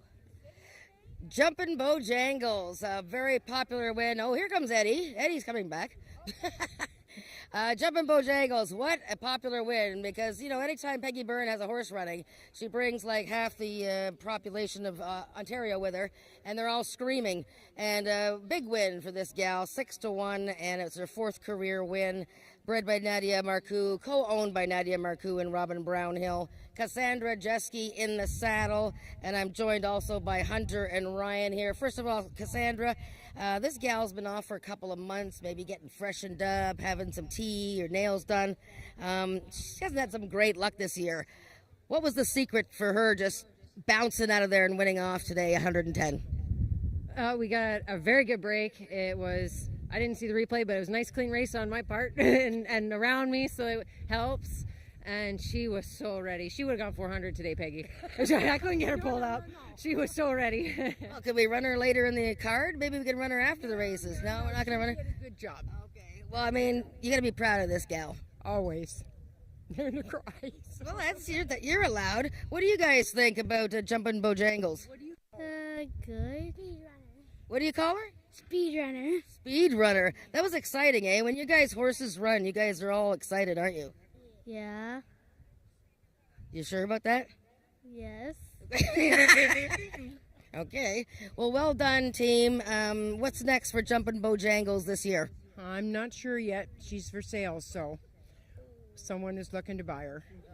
Well, hopefully we get to see her again, because she's fun to watch. She makes a great appearance all the time. You guys do very good job, Carl and the gang. Well done, Peggy. Well done, Cassandra. Thank you. See you guys. Congratulations to the Peggy Byrne team and Cassandra Jeske for Jumpin' Bojangles. Big winner going 110 yards today. And we have race 6 coming up in 18 minutes.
We have 13 minutes for race 6, and that is the start of the final pick 3.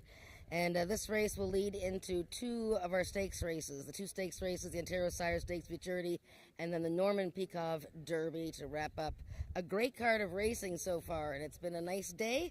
And we got race 6 here, which is 330 yards. It's a speed index event for horses who have an average of 80 or less or have never run better than 85. And we have a big favorite on the board right now. And favorites have been doing not too bad today. We had a 1-9 shot win, but there's been some prices too. We just saw Jumpin' Joe Bojangles pay $14 to win. Now we have the 3 horse in here, Red Wagon Dust, 1-5 on the board for owner, trainer Amanda McCormick and jockey Tony Phillips, looking for his 2nd win of this year. So Red Wagon Dust, why all the excitement here? Well, he's won 2 of his last 3 races, and the one race that he didn't win there, he was declared a non-starter. So he is in red hot form, and he's at the same level that he loves, or actually I think he's down 1 class from his latest win when he beat Chiseled Man, who came right back and won his next start. So this is a guy who just loves racing, loves Ajax Downs. He's 7 for 23 in his life, and he's 18 times in the top 3 of his 23 starts. So he is as consistent as the day is long, and him and Tony Phillips get along very well. So it's a tough odds to follow, 1-5, but he's very tough in this field. Let's take a look at number 2, Pretty Cold. And this is a 3-year-old filly who's had a very good year for owner Tim Wetlaufer and trainer Mitchell Daniel, along with jockey Rachel Isaacs, who was back aboard her last time. But she didn't have a very clean start from the gate. She kind of broke outwardly from her post there. She was in post 3. And that was a really tough field. I mean, Bodie is a stakes caliber horse, so I'm not going to worry about that race. I'm going to grade her on her previous efforts when she was at this level 2 starts ago and finished a close 3rd to Chiseled Man. And as I just mentioned, Red Wagon Dust had beaten Chiseled Man narrowly in his last start. So they all sort of figure together here, and this gal has been running very hard and consistent all season. Number 6, Pagrana's Boy. Now, here's a guy who's also coming off a little bit of a freshening, and if you notice the last race when Jumpin' Bojangles won, she was coming off a layoff of almost about 2 months. This is the time of year, whether you're, betting thoroughbred or quarter horse racing, fresh horses are very dangerous, and this guy here, Pagrana's Boy, is a fresh horse. Now, he's moving back up in class, but his most recent start was all messed up by the fact that he took a major right-hand turn out of the gate. He had the outside post, took a major right-hand turn, but then he really had a good recovery to not be beaten far. This guy is very fast and sharp out of the gate, but it's just a matter of him getting a clean start. Brian Bell will ride him for the first time, and this guy had some gate practice on August 20th when he worked 250 yards from the gate. So looking very sharp there. He's liking the cool weather and the fact that he hasn't run in a couple months. So very sharp there, Pagrana's Boy. We could also look at the 1 horse, Caraway's Jet Moon. She seeks her first win in a couple of seasons. She's often a nibbler, but, she likes distances at least in this range. Likes distances maybe more up in the 350-yard range. But, she's been without a win for quite some time. Number 4, Joe Checkers. He's been plagued by some little issues, breaking slowly. He's a horse that's dropping in class, so he could wake up here with a much better showing. J.B. Botello looking for his 3rd win. And Azure's Royalty dropping in class out of a tough allowance race last time. And he might like this distance as well. He was not far behind Pretty Cold 2 starts ago. And he's the light gray horse. You can't miss him. Azure's Royalty with Neil Husbands riding for owner Megan Finnessy and trainer Brooke Sisson. So that is your field for race 6, the start of the late pick 3, which wraps up with 2 big stakes races. So take your picks for the stakes, grab a couple of your favorites here and bet a pick 3. Good luck with your wagers, and we'll catch up with the winners right after the race.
The horses are now entering the track for today's sixth race. It's for 3-year-olds and upward with an average speed index of 80 and under, or with a speed index that has never been better than 85, running for a purse of $9,000. Number 1, Caraway's Jet Moon, owned by the partnership of Wayne and Carol Proctor, and ridden today by jockey Norman D'Souza. Number 2 is Pretty Cold, owned by Tim Wetlaufer, the mount to Rachel Isaacs. Number 3 is Amanda McCormick's Red Wagon Dust, Tony Phillips aboard.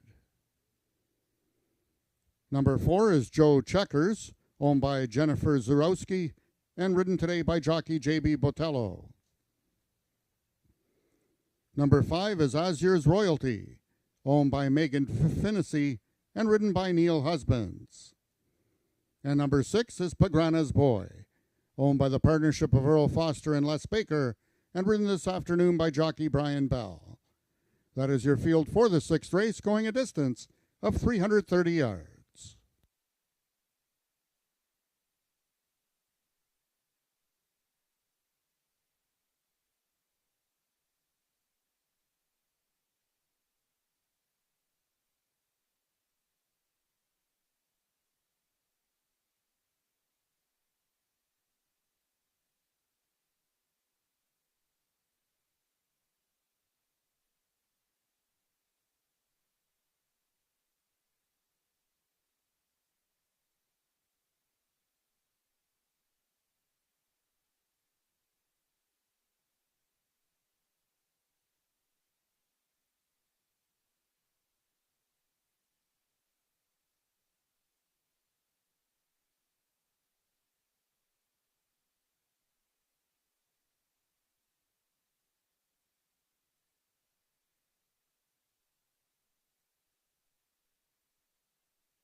All the horses are now approaching the starting gates.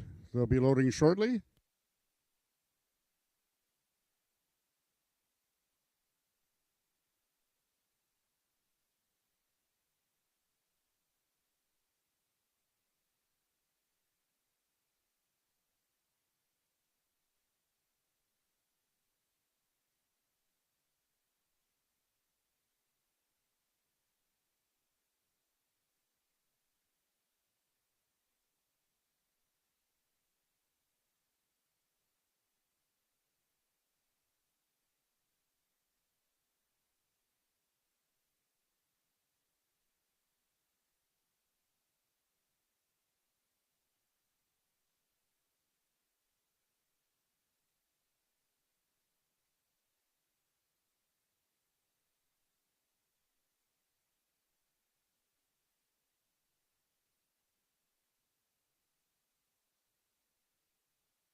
All the horses have now reached the starting point and they're loading into the gates. Number 1, Caraway's Jet Moon is the first one in.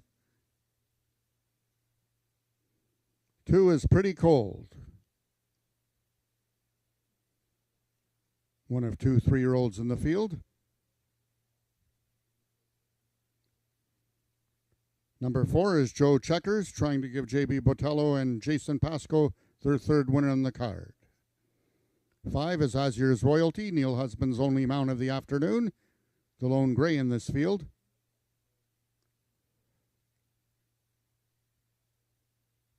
The even money choice, number 3, Red Wagon Dust. Tony Phillips looking for his second win of the afternoon. And the last one to load from the extreme outside stall, number 6, is Pagrana's Boy.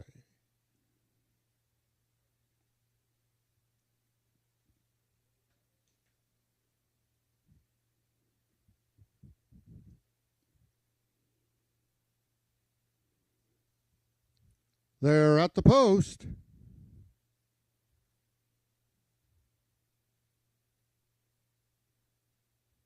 And they're off. Out quickly is Pretty Cold. Right alongside is Red Wagon Dust, and from the outside, it's Joe Checkers. Red Wagon Dust takes a slight advantage. Caraway's Jet Moon is running huge on the rail. Joe Checkers has to pick it up, but they're coming down in deep stretch. Red Wagon Dust wins it. Joe Checkers was second, and Caraway's Jet Moon finished third. The race 6 numbers unofficial, 3-4-1.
The unofficial winner of the 6th race was number 3, Red Wagon Dust.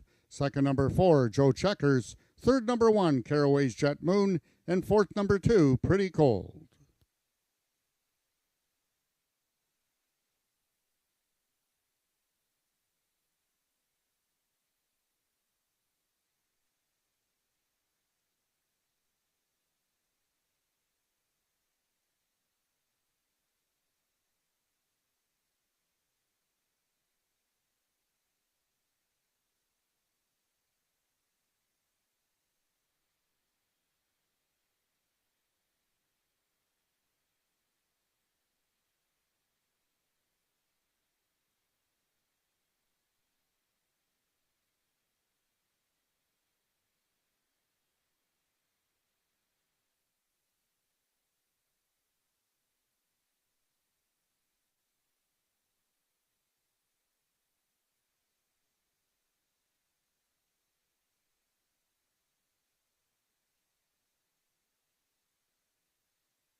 The results of the 6th race are now official. The winner is number 3, Red Wagon Dust. 6-year-old Sorrel Gelding by Paint Your Wagon out of La Petite Rose by Firefinder.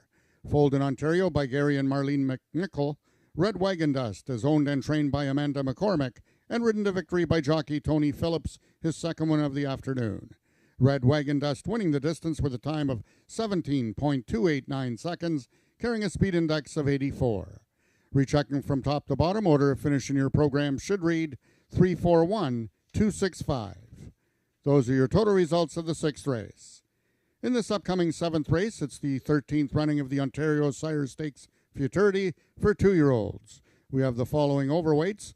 Number 2, Sugar and Pride, 4 pounds over.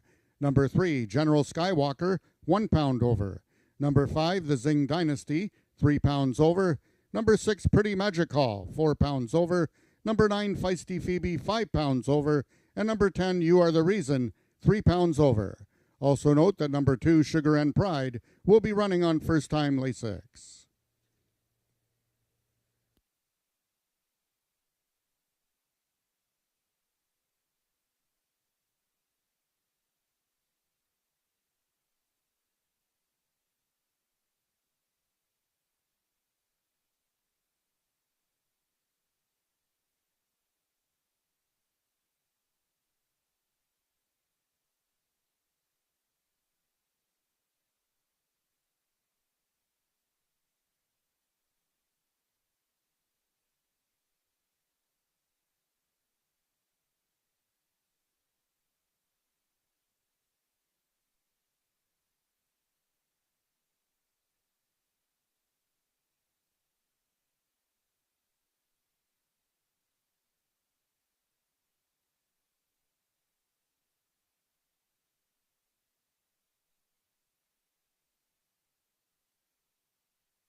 One of those horses that you can count on almost every time, Red Wagon Dust, owned and trained by Amanda McCormick, bred by Gary and Marlene McNichol, a wonderful Ontario bred by Paint Your Own Wagon, and TP sneaking up behind me here. That's his 3rd win in his last 4 starts, and the other start he was declared a non-starter, but 8 wins in 24 starts. TP, you gotta love this guy, because I mean, there's few horses that one rider pretty much rides all the time, and you and Red Wagon Dust are pretty steady. You guys are going steady, I guess. Well, let me set the record straight. If you run 4 times and one is a non-starter, really you ran 3. Okay. So it's 3 in a row, really. Okay. That's what I thought. Okay. All right, 3 in a row. Okay, now back to the original thing. I mean, you guys get along so well. What a cool dude he is. And today, it almost looked like you had a bit of a messy start. Yeah, there was a lot of bit of commotion going on in the gate. Like, yeah, let's go, let's not, let's go, let's not. And it kind of threw him off, and he sort of stepped back a little bit. And then starter hit the button, and then we didn't have the greatest break. But it's one of them horses that he triples up pretty fast. So he got his legs together real rapid, and then just bored through and then went down the lane. Wow, that's 2 wins for you today. That's a nice way to continue on things, and you and Red Wagon Dust. Hopefully we'll get to see him again. As I said, Red Wagon Dust, in whom I put my trust. The win was always a must. And there you have it. Another TP wrap today. That's 2 for TP, and that is an 8th career win for Red Wagon Dust, owned and trained by Amanda McCormick. We have the Ontario Sire Stakes Futurity for 2-year-olds coming up in 18 minutes.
It's time for the running of the Ontario Sire Stakes Futurity for 2-year-olds.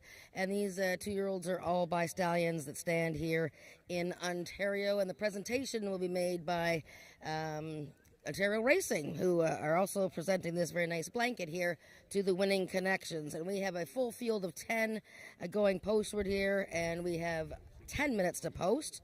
And we have late double wagering, of course, all the other ones, Superfect and all that. Big favorite right now. I'm a bit surprised, but Sugar and Pride, number 2, is the big favorite at the moment. I'm going to start with the other Bob Broadstock runner, the one that I picked, and that is General Skywalker, number 3 horse, who is currently 2-1. And we'll take a look at him. General Skywalker has been a pretty impressive 2-year-old, already a stakes winner this year. A big guy, but very calm. He's never shown any inclination to act silly at all, or, and I gotta say, most of the 2-year-olds have been very well behaved this year. General Skywalker, though, just a big, big guy who just sort of goes about his business. He won one of the 2 trials for this race. It was slightly slower than the other trial that was won by Pretty Magical, but he is just a powerful horse who really turns on the jets. Can't wait to see him going more distance as well. But that's my pick, a General Skywalker, and one of 2 in the race for trainer Bob Broadstock. And the other one is the 2, who's taking all the money right now, even money, Sugar and Pride. And Rachel Isaacs rides Sugar and Pride, and she told us after he won his career debut in a trial that, she had helped break this horse with Bob Broadstock. The horse is owned by George Coleman. And after he won his career debut, he got beat just a nose in one of those futurity races. And then last time in the trial, the Pretty Magical one, this guy, I showed his replay, made a right-hand turn right out of the gate, went to the outside fence, had a huge late turn of foot, and finished a closing third. An incredible recovery. And this is a very, compact, speedy, racy-looking guy who just looks like he could be any kind of horse. So both Bob Broadstock horses, very strong in this big field, but notice that both of them have inside posts, so they're going to have to get lucky with horses not sort of crashing down on them out of the gate. Number 6, Pretty Magical. This is Milena Fitchin's filly who won the other trial, and it was slightly faster than the first trial. And she's a daughter of Maryland Magic, of course, who's still racing. J.B. Botello has ridden her to 2 victories, both of them trials. And her trial for this race, she led all the way from the rail, defeated Feisty Phoebe and Sugar and Pride, who was closing fast that day. Bred by Hesty Sport. This gal, very fast from the gate. She might be the one to catch. Another clean break. She might be tough to reel in. So another contender here. Number 6, Pretty Magical. Another one to consider is another stakes winner in the field, and that is the 7-horse Snow Magically Sweet, also a Maryland Magic from the Quechin Jason Pasco stable. Alexis Sanchez won his first stakes race with this gal when she beat Sugar and Pride and Pretty Magical in that August 2nd Futurity. Now, in the trial that she ran in, she was racing against General Skywalker, and she veered in mid-race. She sort of didn't keep a straight course and kind of lost some ground there. So an excuse for that last race, and she probably will go better today, but, it's a big field, needs a clean trip. Just looking at the outside horses here, the 8, Wicked Wild Willie, who we had mentioned as quite boisterous in the paddock last time, and he's also boisterous today, but a lot better than he was last time. He's with the pony a piston over there, and he's still wired for sound, but he's a lot better than he was. Remember, this guy was second first time out in the Stallion Auction Futurity by just half a length of General Skywalker. And then Feisty Phoebe, the 9-horse who ran so well behind Pretty Magical after stumbling. She's a horse to watch out for. A big, good-looking filly. Makes a nice presence here. 20-1 on the odds board. Another one to consider. But right now, the bettors are all in on the 2, Sugar and Pride, and the 3-horse, the other Broadstock horse, 5-2, second choice. Will it be a BB finish, or are there other horses in here? It's going to be a great dash. And this is presented by Ontario Racing, so we'll meet up with the winners not too long after the race.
The horses are now parading onto the track for the 7th race. It's the 13th running of the Ontario Sire Stakes Futurity for 2-year-olds with $55,000 added, running for a total purse of $60,795.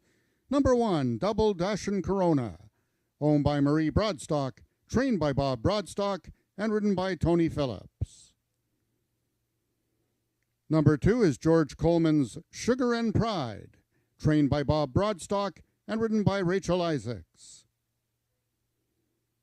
Number 3 is General Skywalker, owned by Marie Broadstock, trained by Bob Broadstock, and ridden by jockey Ramiro Sanchez Castillo. Number 4 is the Peacock Cattle Company's Hot to Trotta, trained by Joe Tavares and ridden by Cassandra Jeske. Number 5 is the Zing Dynasty, owned and trained by James Bogar and ridden by D.I. Benitez. Number 6 is Pretty Magical, owned by Milena Fitchin, trained by Jason Pasco and ridden by jockey J.B. Botello. Number 7 is Snow Magically Sweet, also owned by Melina Fitchin and trained by Jason Pasco and ridden by jockey Alexis Sanchez. Number 8 is Wicked Wild Willie, owned by Mitchell Daniel and trained by Mitchell Daniel and ridden by jockey Ismael Mosquera. Number 9 is owner-trainer Rick Kennedy's Feisty Phoebe, the mount to Eddie Walton. And completing the field, number 10 is You Are the Reason, owned by Emily Obu, trained by Jason Pasco. The jockey is Brian Bell. That is your field for the 7th race, going a distance of 330 yards.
All the horses are now approaching the starting gates. They'll be loading shortly.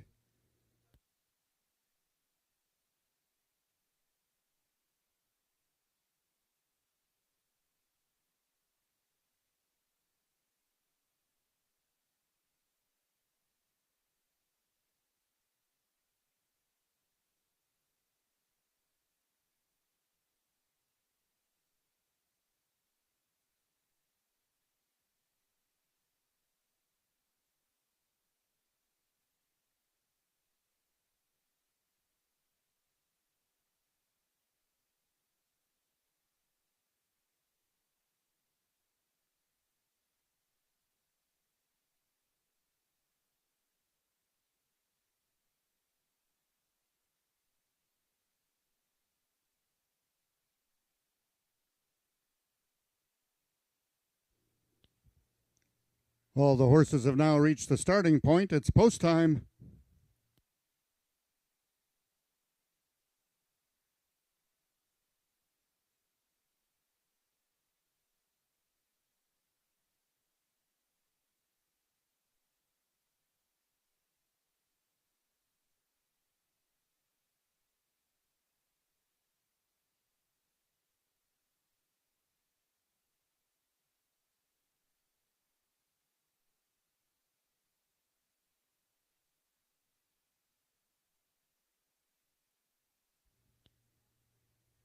The horses are now entering the starting gates. The first one in, number 6, Pretty Magical, one of 3 in this field for Jason Pasco.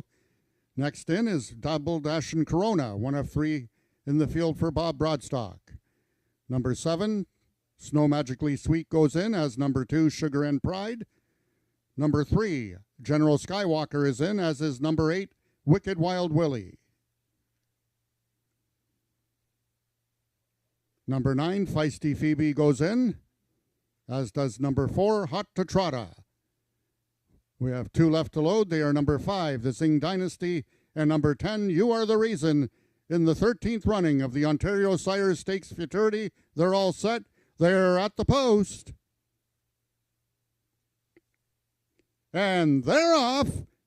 Towards the inside is Sugar and Pride out quickest of all. Sugar and Pride is the one to call her here in the Ontario Sire Stakes Futurity. Leads it by 2. No threats available here. Sugar and Pride goes gate to wire, winning the Ontario Sire Stakes Futurity. This race was for place, and it looks like Snow Magically Sweet got up for second with a photo for show.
The unofficial winner of the 7th race was number 2, Sugar and Pride.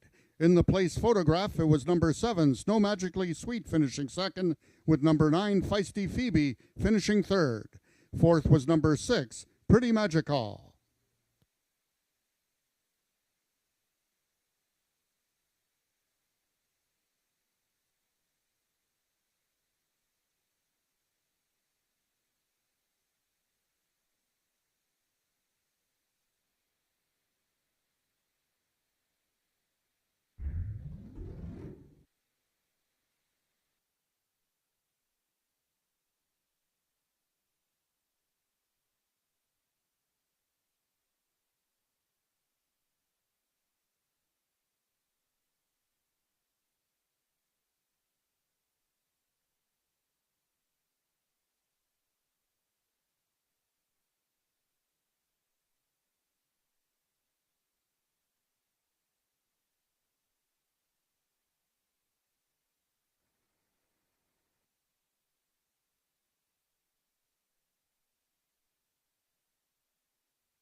Now entering the winner's enclosure, the unofficial winner of the Ontario Sire Stakes Futurity, that's Sugar and Pride.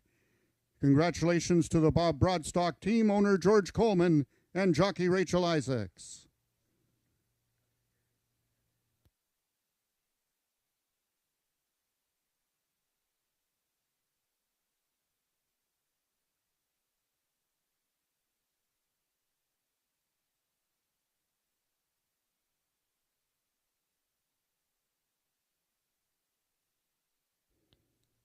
The results of the 7th race are now official. The winner is number 2, Sugar and Pride, 2-year-old chestnut gelding by Sugarman Perry out of Lady Pagrana by Black Moon's Arising. Bred in Ontario by Hesty Sport Incorporated, Sugar and Pride is owned by George Coleman, trained by Bob Broadstock, and ridden to victory by jockey Rachel Isaacs. Sugar and Pride winning the distance with a time of 17.397 seconds, carrying a speed index of 81. Rechecking from top to bottom, order of finish in your program should read 915-684-27310. Those are your total results of the 7th race. Upcoming next race is the 10th running of the Norman Peacock Derby. We have 2 steward scratches in race number 8. Scratch from your programs both the number 6 horse, One Fabulous Wave, and scratch the number 10 horse, Dark and Stormy. Also the following overweights: number 2, First Prize Charlotte, 1 pound over. Both number 4, A Shades of Cold, and number 5, Aquatica, 3 pounds over. Number 7, Valiant Chicken Snow, is 4 pounds over. And number 8, Snow Moose, 3 pounds over.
Wow, the 13th running of the Ontario Sire Stakes Futurity was a humdinger, that's for sure. What a great 2-year-old race.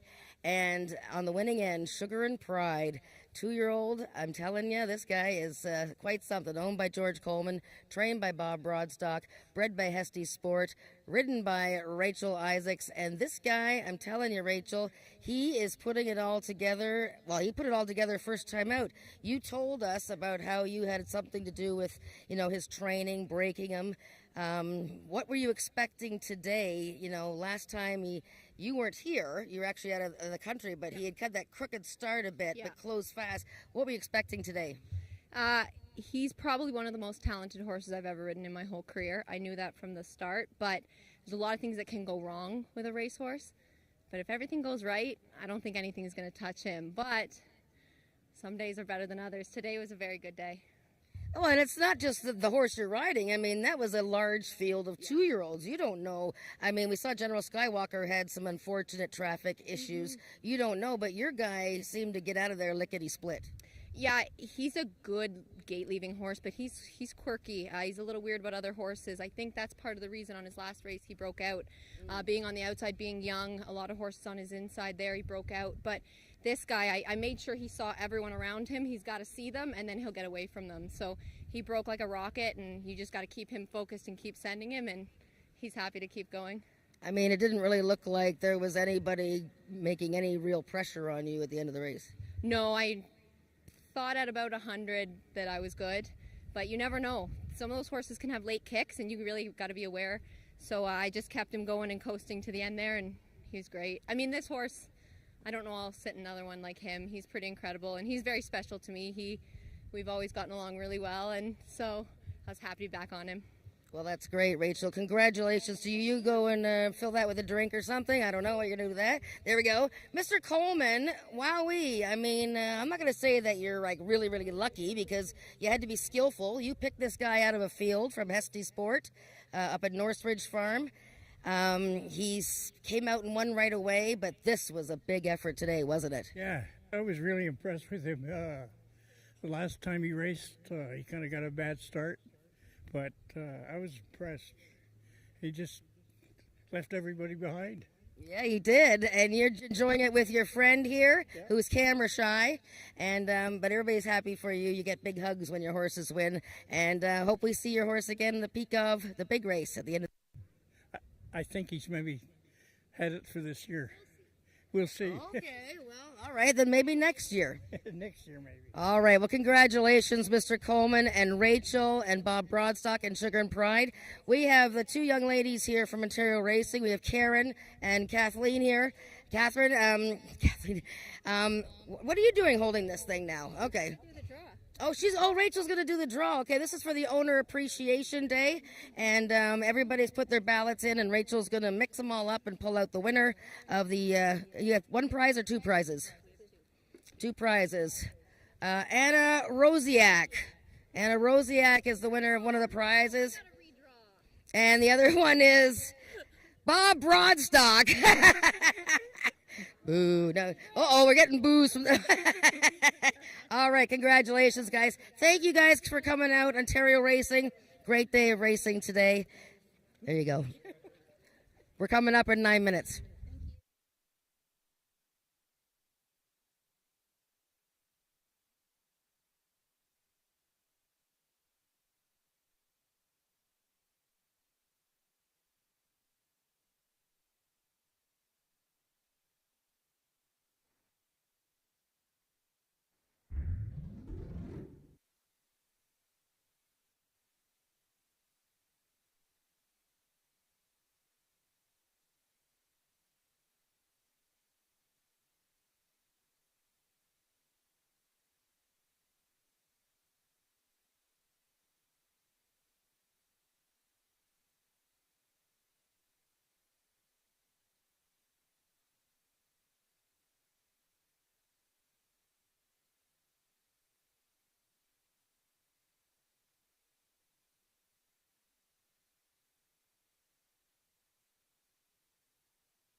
Well, the 3-year-olds are going to have to top the 2-year-olds because that was a heck of a race.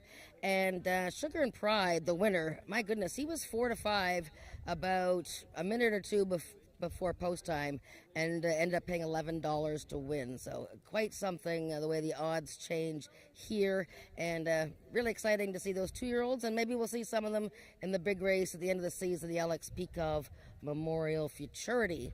So the 3-year-olds have to step up. What do they got in store for us? Well, we got a field of 8 here, the scratches of the 6 and 10. And so right now, of course, all the money going on number 8, Snow Moose. And he's hard to miss because he comes into the walking ring with his ears up and looking like he owns the place. There he is, Snow Moose, big, tall fellow. You know, not chunky, but just very leggy, but he is very elegant at the same time. This guy, of course, he won that big 2-year-old stake last year in the slop. It was a big rainy day. And this year he has won 4 of 6. He's actually won, quote unquote, 5 races in succession. But he was disqualified from his latest, which was on the day that there were supposed to be trials for this Peekov Derby. But there weren't enough horses to have the trials. So some of the horses just ran that day anyways. And Snow Moose, Sour Candy, and Valiant Chicken Snow all raced in this one particular event.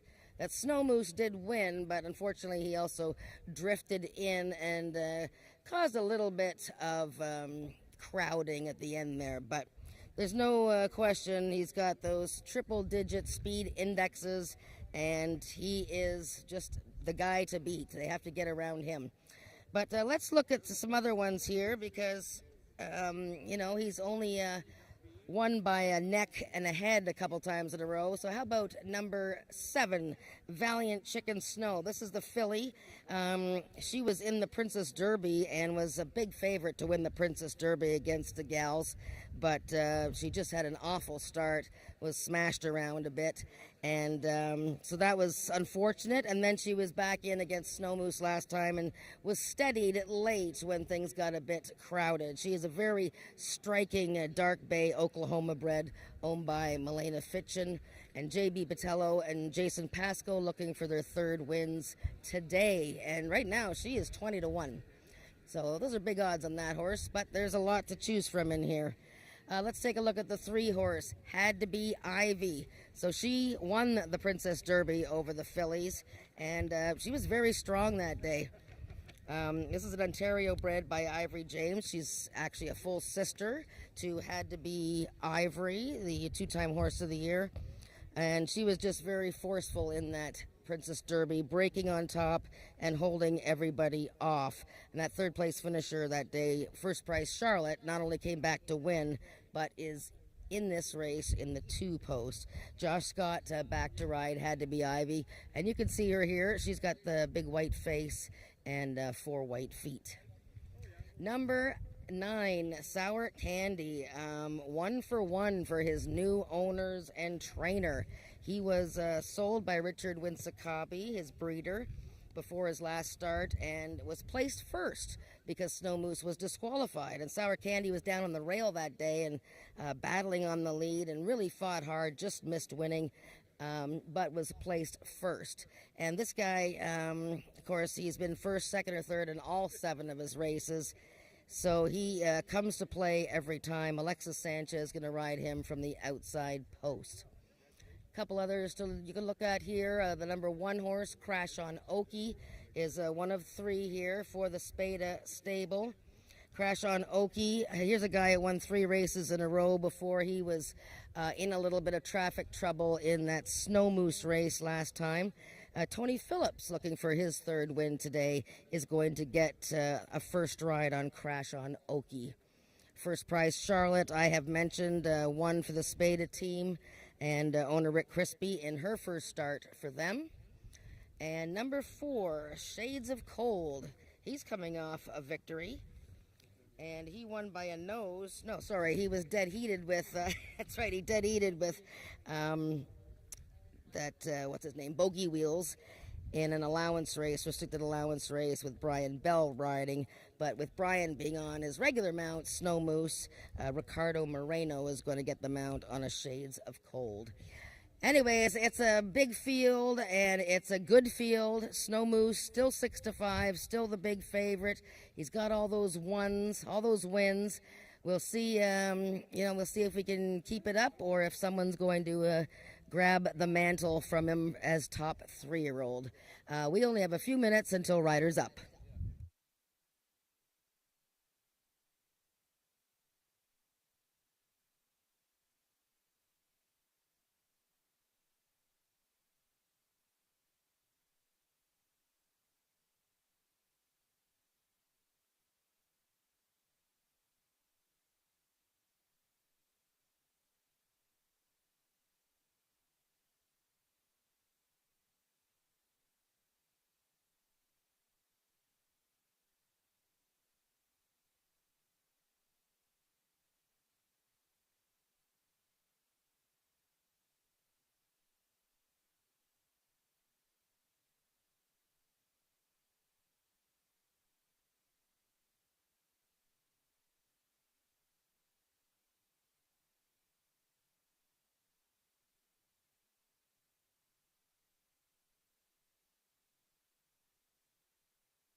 The horses are now parading onto the track for the 8th race. It's the 10th running of the Norman Peacock Derby with $50,000 added, running for a total purse of $53,730.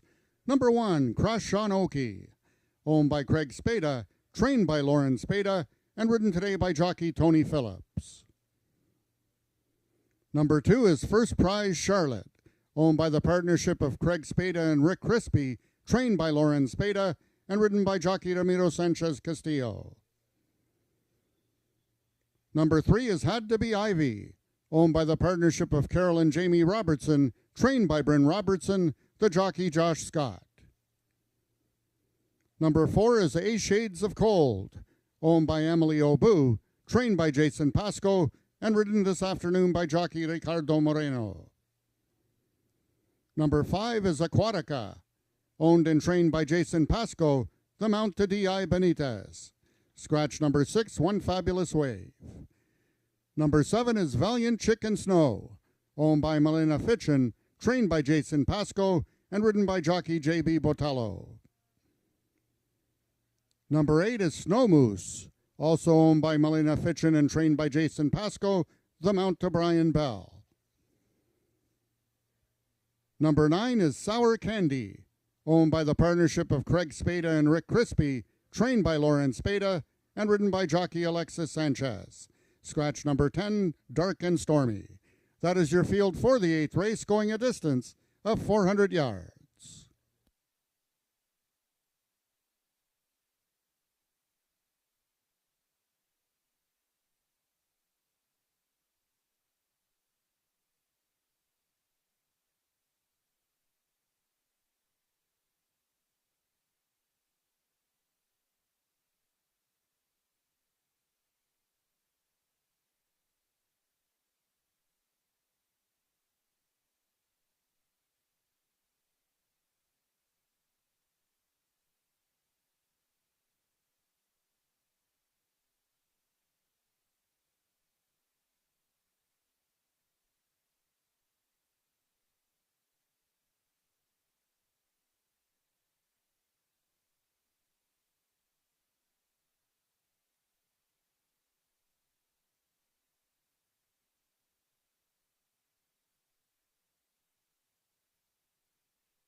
All the horses are now approaching the starting gates. They'll be loading shortly.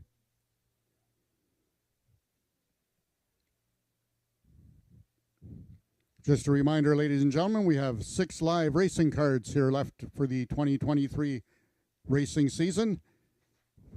5 scheduled dates are on the Wednesdays, and we have 1 Thanksgiving Monday, holiday Monday on October 9th.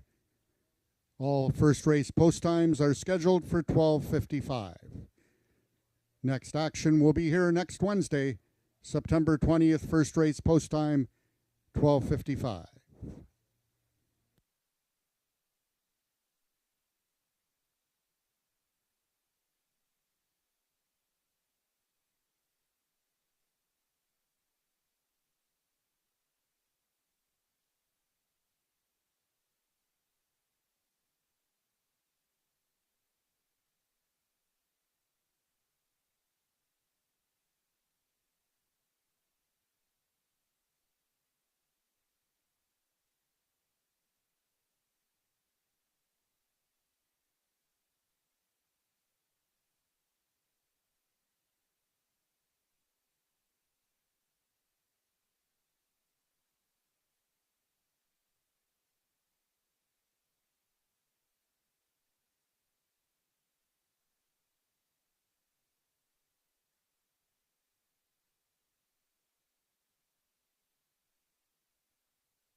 All the horses have now reached the starting gates. It's post time.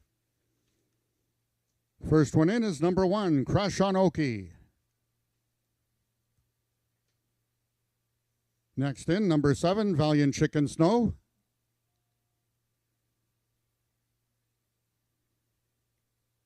Both number 2, First Prize Charlotte, and number 8, Snow Moose are in.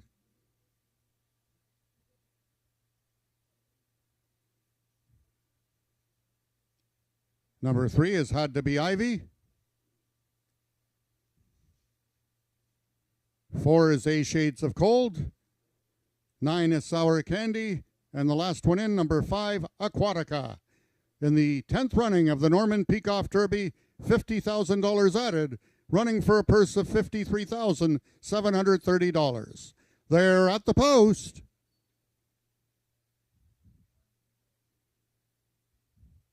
And they're off. Snow Moose on the extreme outside. In the center is A Shades of Cold, and along the fence is Crash on Oki.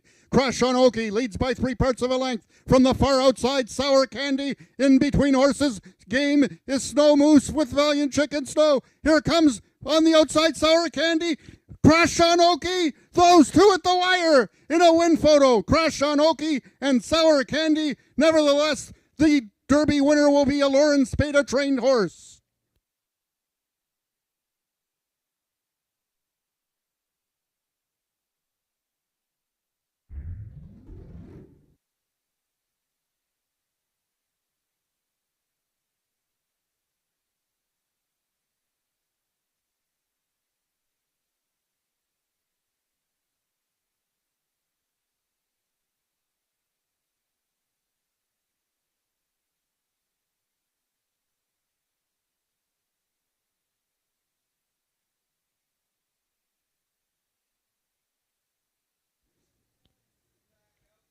We have a photo to win in the Norman Peacock Derby between number 9, Sour Candy, and number 1, Crash on Oki.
In the win photo by a nose, it was Sour Candy getting up to win it over Crash on Oki in this Norman Peacock Derby. Snow Moose finished 3rd. Had to Be Ivy was 4th.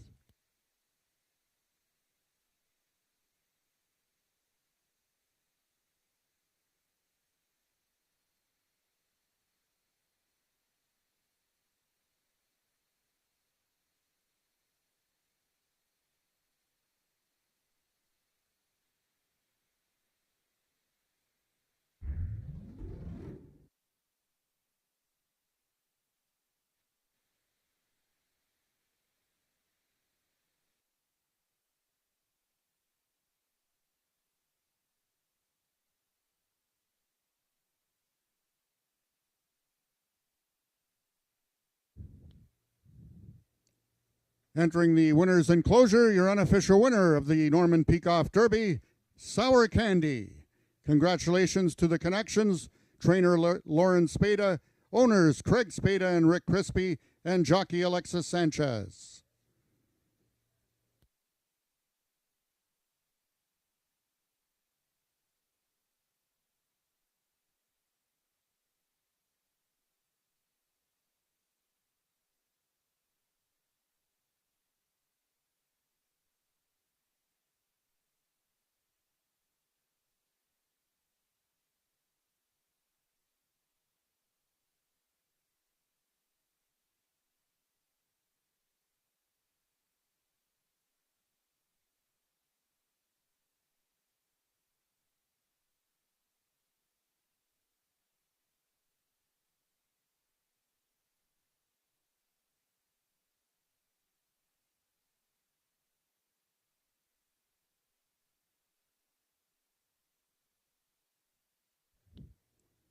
The results of the 8th race are now official. The winner is number 9, Sour Candy, 3-year-old Chestnut Gelding by Just Good Candy at a Tater to the Top by Trace Hayes. Foaled in Ontario by Richard Winsakabi, Sour Candy is owned by the partnership of Craig Spada and Rick Crispy, trained by Lauren Spada, and once again ridden to victory by jockey Alexis Sanchez. Sour Candy winning the distance with a time of 20.223 seconds, carrying a speed index of 91. Rechecking from top to bottom, order of finish in your program should read 26478 scratch 531 scratch. Those are the total results of the 8th race. Ladies and gentlemen, that concludes our day of live racing here at Ajax Downs. Until next Wednesday, with first race post time at 12:55. Until then, this is Frank Ferrari wishing everyone a safe drive home. We will now shortly take it down to Jennifer Morrison with the winning connections of the Norman Peacock Derby.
Well, it was a pretty sweet finish in the Norman Peacock Derby, the 10th running of the Peacock Derby, and I am here with some pretty happy, emotional people that finished 1-2, for heaven's sakes, in the stakes race today.